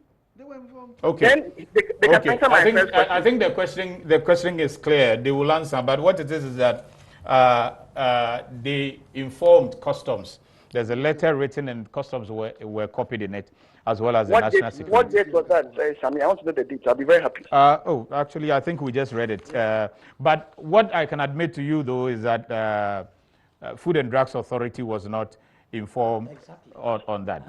Letter, it says letter to retain the poultry product. That was I have worked with both agencies before, and I know the difficulty they face when it comes to veterinary service department. Okay. And like a previous caller said, when they took your samples, They have never issued your certificate, whether it complied or not. So Mr. Bonner should take it easy and stop trying to play the blame game. It will not help anybody. At the end of the day, I'll be glad if I get to know that the first that came in 2019, well, have they been declared infested? If it is, then we'll know what to do moving forward. But it looks like we are jamming the two together. I agree on that point, though. Thank you very much, Governor. So this one says, Sammy, I don't think there is a cause for alarm. From experience, I know the agencies take more than necessary samples for testing. They know their lives are involved, so they are usually careful. Some of the agencies removed are peeved because some of the samples don't end up in their kitchen any longer. That is coming from Kwame in Takrade. Okay, they kindly find out from FDA which is the most important document needed for clearance of animal products, animal health certificates, or veterinary permits. Which one is more? Certificate. The one from the origin? The product is in good condition. No, what happens in the course of conveying the product back? So the veterinary permit, the one from here, the import permit is not... Import permit is supposed to be given. There's no reason why it should not be given. And like you talked to the flu, that's how I was surprised. So we are not getting it. Excuse me, that flow chart, I personally with my chief executive were invited by the Honorable Minister, Dr. Ose Akoto. We explained everything. And when we were at the vice president, you do everything, you get your IGF, except the JIMIS, the final part, the Joint Inspection Management Information System. That's the only part they are not there. But they're supposed to do everything. And like I told you, now if you are bringing a product, like pharmaceutical or even a meat product, that is under FDA. And you send your EMDA, and we don't approve it. It will not comply, it will not work on it. Okay, so let me ask this. Where are the 3 containers now? The ones that are already the 3 containers. The content. Where? 2019 January, February. It's gone into people's stomach. I supposed to, because they didn't order it to put it down. They ordered to sell. Did you contact the importer after these? Immediately after this one, we went there. Even our food safety department sent some people to the Paris cold store. To the importer. They inspected everything, tried to make sure. They are even trying to get the distribution list. So if they get a distribution list where those 3 containers were sent to, because they say, wherever you are selling, you give whatever. You and has the importer finished with that? There, whether some have, because some also do a little wholesale. And they will go there, even where those people have they gone there, and what did they find? They are compiled the distribution list for us. We will go there, like if you, Samir, had bought it, we can even come there and look at how you also, and whether there was any consumer complaint after the business came to you. And have you researched on all of that? Because we have... No, for sure. I said, ever since this news came, it's some time now. List, and they will give it to us. We have already gone there, we interacted with them, they have done proper inspection, we have licensed that cold store, because license of cold store is by everything. When are we getting outcome on that? Because people would like to know. Where were the exactly, that's why we are trying to compile the list for us to also get there. When are we likely to get that response? Yeah, so fine, anytime. What happens to the importers? Let me find out. You know, what happens to the customs in particular? But let me find out. What happens to these importers? What do we do to them? In the first place, there's no any evidence that they have breached any customs rule. They brought in something that is contaminated. And who has established it at the time that we were cleared? So now, at this point, we can't say that it has been established that the products were contaminated? They have to, because... Who has to? The vet. Because we have vet has to establish yes, because that. They claim... But they have written to everybody. They have written that a term... Look, please, come to this document. Which one is this one? Let me see if I have it. I think you have one of it already. What does it say? Because all the documents I'm seeing admits that, so this one says that all the containers have problems. Is it Dr.? The second page. No, not this one. You see, Dr. there was a doctor. Which one? What are you trying to establish? I'm establishing the fact that. If my own, you won't give it to you. No, you just go ahead. I can refer because I have almost all of it. Yeah, they were saying that they wrote to the company, Perez, indicating that you can just... Okay.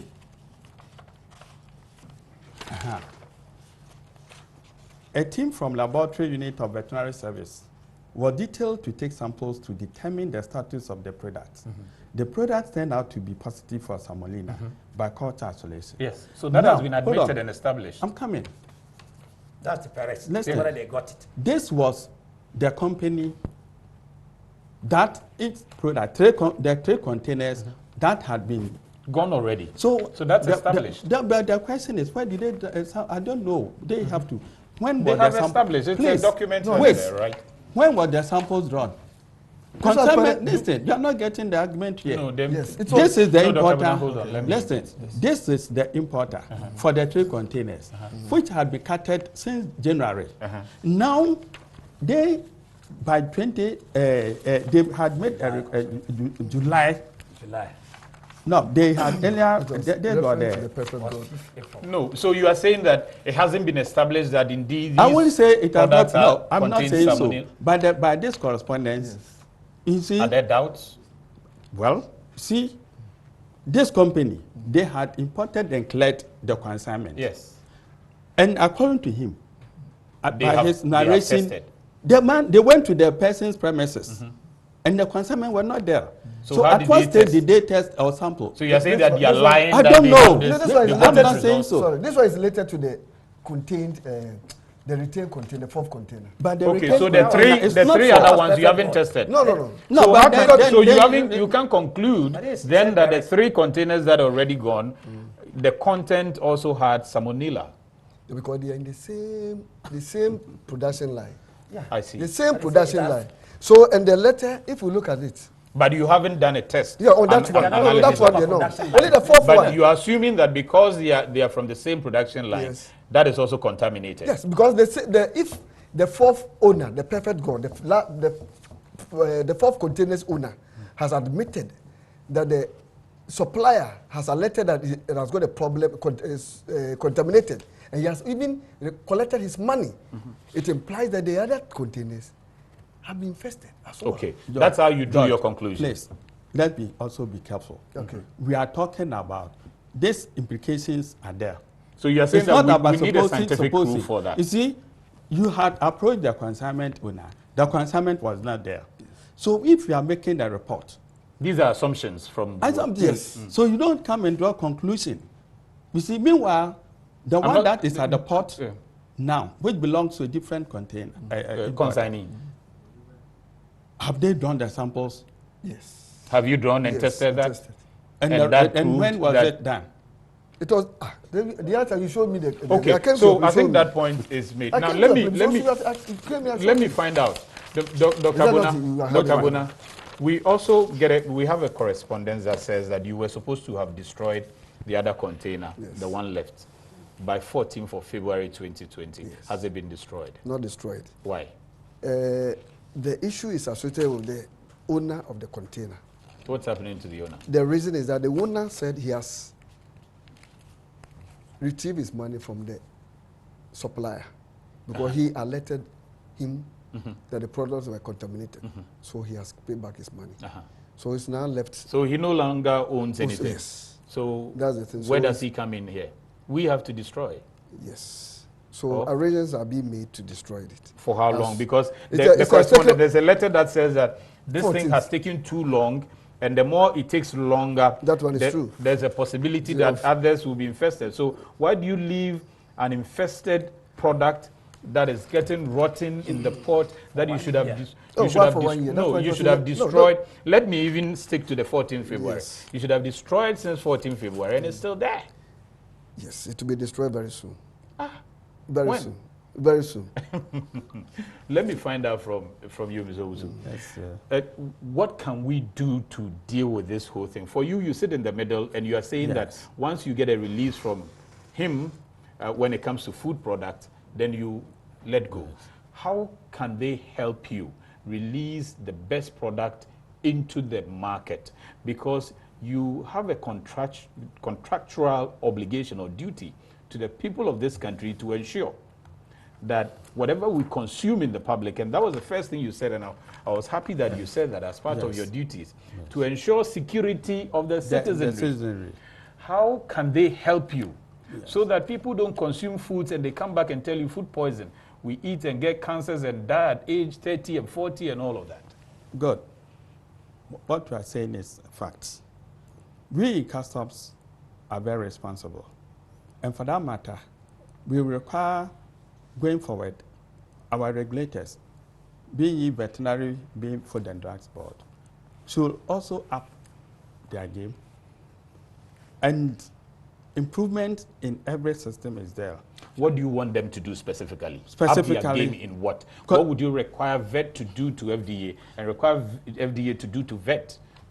They should increase their, what you call it, their collaboration effort, because we in customs, we have no any problem with any of the regulatory parties. From what is turning out, it seems it's not all that well, and that as we step out, I believe from Monday, customs hold the balance. They are all my senior brothers. We will talk about issues, and we believe that coming for as we proceed, it will be better. It's all about some sort of and where we have gotten to, they are talking about 3 years on, 2017 May, since the JIMIS introduction, the announcement by the 2017. July. The announcement was made in 2017. Yeah, but I'm talking implementation. Okay, if you say 20, almost 2 years or 3 years on, and we haven't done this, and the public is at risk. Immediately, what would you call for? I will still call for effective collaboration. If it's not even under JIMIS, that for me doesn't prevent them from partaking in inspection. So if they are not communicating, then they should communicate. Do you think it is important at this point for VET to be on the JIMIS, or we don't need them but we can still get the job done? For us in customs, we are not the policy makers. But do you think it would help you? If they are there, fine. Now I could see a situation where, as my friend said, my colleague said, their absence have created some level of some pain with the vet. So if they are to be restored to get them to effectively collaborate with FDA, that would be it. Before I ask Mr. Gampim, Joseph Agbaga says the scramble for authority to be at the port by all regulatory agencies is a reason for poor gatekeeping. If VSD was allowed to do their work, that is the Veterinary Services Department, as it is envisaged, this may have not gone. This may have not gone the way we have already witnessed. FDA want to do everything, hence the lapses. In the time past, these regulatory issues are done outside the port, and the government chemist, that is customs chemist, is the one who has the power to release when satisfied with the collaboration of the regulatory agencies concerned. You don't agree? Because I don't agree, because if that were even there, based on the documentation and the physical condition of that, we would have released it. I've been working with him. Without alert, there would have been any basis for anybody, any inspector to have stopped that product from going out. And let me tell you something. Like we are just talking, sharing of information or intelligence is the most important thing. If you are talking of, let's just take an example. The last one of the content was released on 12th of February. Honestly, Mr. Gampim, I don't want us to get back. No, I wanted to say that we could have had a recall. Okay. That's what I'm saying. You could have had a recall of the three. Because the three, by the time they got the alert, it had already gone. I left it on the 12th. They got it on the 27th. The last container was released on the 12th. Okay. Possibly. If we had an alert, we could have gone there and known where and recorded. No. Anyway, I am online. That's it. So the that's important. No, he's on the floor, so you come. Please, don't worry. Let him finish. Okay. Let him finish. The important thing is that information sharing is very important. Effective collaboration is also very important. And for us, we are not like these people I'm talking of. This is from one company. And even it was because of that, there's a release date before released it. We collaborate with them effectively, except otherwise. And let me tell you something. FDA has always been proactive. Because of this issue, we have even written a very fine worded letter to our sector minister. And that he should contact the other sector minister of Agri or wherever. To do what? And make sure there's an amicable solution. Because some of the challenges we face. And what solution will you prefer? The solution is effective collaboration. We should understand ourselves, and that this is for the national good and not for an organization or an individual, but for the national good. How do you want that collaboration to be done? Is it? How do you want that collaboration to be done? That the collaboration to be done. That if we are still the leaders, like we are, when there is an occasion, we call on any of them. They should be available. Okay. And if there's a reason that, and if they get any alert, they should also inform you. They should immediately tell us. Okay. Because if they have done that and given us the alert, this like the third container that was released on the 12th. all of it, if at all, would have gone into the market. But the question, the was just 15 the days last difference. question on that was also, why did you clear the 3 containers without the import permit when you know that you are expected to get the import permit from But I tell you, veterinary? before it gets to JIMIS, all those things should have been sorted out. So why are you not sorting them out? But still, Now, what I mean is that it's because you can't do compliance without the import. Why did they do compliance without the import permit? Let me ask you that question. Because they can do compliance for an FDA product if we have not given them a permit. So why did they do compliance for this particular one without an import permit? I should rather ask you. Okay. Because we deal with the JIMIS, the last part of it. Do you think they should be part of the JIMIS veterinary? Not me thinking. Ghana is a sovereign country, and we have decided that we don't want to crowd the whole place. So we want 3 agencies to be the front leaders. We should share information effectively. This would have even come. Without being on the JIMIS, do you think they can still share information with you effectively? Why not? Okay. Dr. Buna. Yes. Let me go. Why do you want to be on the JIMIS by force? It's not force. Without that, you don't share information. It's not force. So you want to be there, Sammy, it's not force. There was some confusion. Okay. So you go ahead. I can bring. No. Go ahead, doctor. Because of time, you just go ahead. Let me tell you something. When we had the alert, we did something like trace back.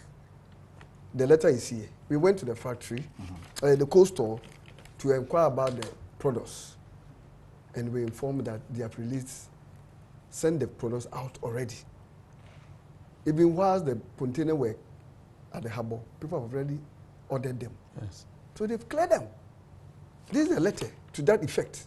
We use the word trace back. No, but what he was saying is that if at that point they were in the known, they could have even assisted to still recall, because 27 February and the thing had gone in January. This is what we use. The record is the notification of trace back.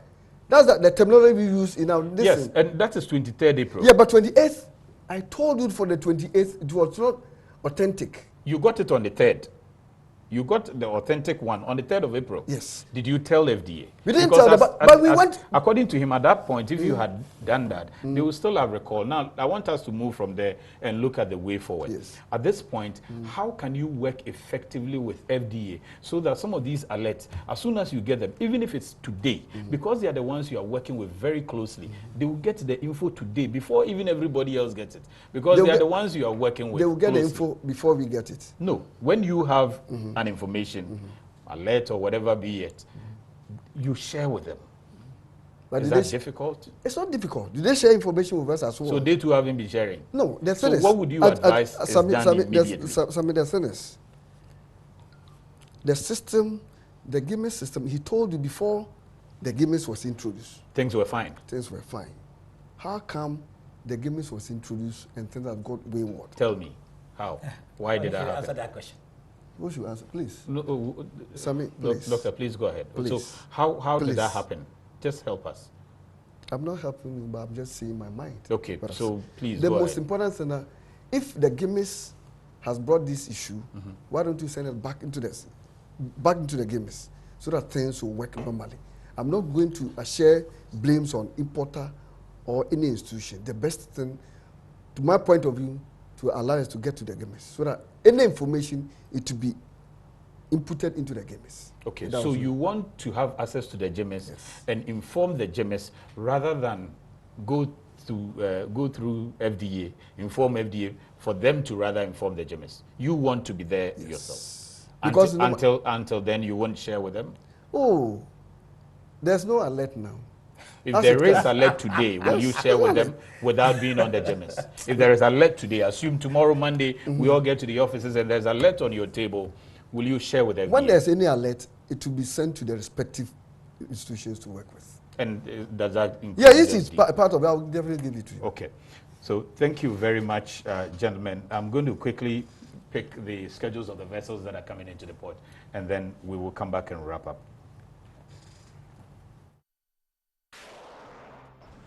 The Cambodian Ministry of Health confirmed on February 20th, 2020 that all 747 crew members on board Holland America Line ship Westerdam have tested negative for coronavirus. According to Holland America Line, the rest of the crew will remain on Westerdam to continue their work contract. This follows an announcement earlier that 781 Westerdam passengers in Cambodia also tested negative for COVID-19 and were cleared to begin their travels home. According to the latest figures from CLNG, a UK-based multi-sector industry coalition aiming at accelerating the adoption of LNG as marine fuel, there are 175 LNG-fueled ships currently in operation, with 203 on order and a further 141 LNG-ready vessels in operation and sitting on the order books. LNG is seen as a transition fuel to a net-zero carbon future, and as such, it marked an acceleration in the uptake across various shipping sectors in 2019, especially for new builds. Post-Panamax container vessel Maersk Tema was boarded by pirates while underway off the coast of West Africa on Friday, February 14th, 2020. According to a report from Dryad Global, it is believed that 2 men boarded a 5,466 TEU box ship some 90 nautical miles northwest of Sao Tome as the vessel was sailing from Point Noir to Lagos. Dryad added that 2 skiffs were seen in the vicinity of the attack. It was further reported that the crew members managed to reach the citadel to hide from pirates. The container vessel Maersk Tema, built in 2015, is currently safe, as well as the crew.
Okay, so thank you very much. We're wrapping up now, and my guest in the studio will do the last assurance for me just in 30 seconds as we go back to the offices from Monday going. Dr. Agampem, for me, the thing I want us to take back and worry about is, as a matter of fact, would you agree that without the import permit, you shouldn't have allowed these goods to go out? Do you agree to that? I'm telling you, Sammy, I assume there's import permit because what happens? Did you see it? You looked at that. Did you see it? No, I didn't see it because then you can't assume. No, but I tell you that I assume because the compliance has worked on it. Compliance has worked. And that's customs. No, fine. Compliance has worked on it before it got to JIMIS. Compliance has worked on it. How does that happen? But if they hadn't worked on how it, does that happen that compliance can work on it when there's no import duty? Yes, compliance has worked on it. We are the outdoor. Okay. We are the outdoor. We are not. So who should have sorted that out before? Because like I use the FDA as an example. When we send, they send the I just want that side. Who should have worked on it to ensure that even without the import permit, compliance can't work on it? Who should do that? Because they should send the permit. Who are they? If the people don't have a permit, it shouldn't even, compliance shouldn't. So why is it happening?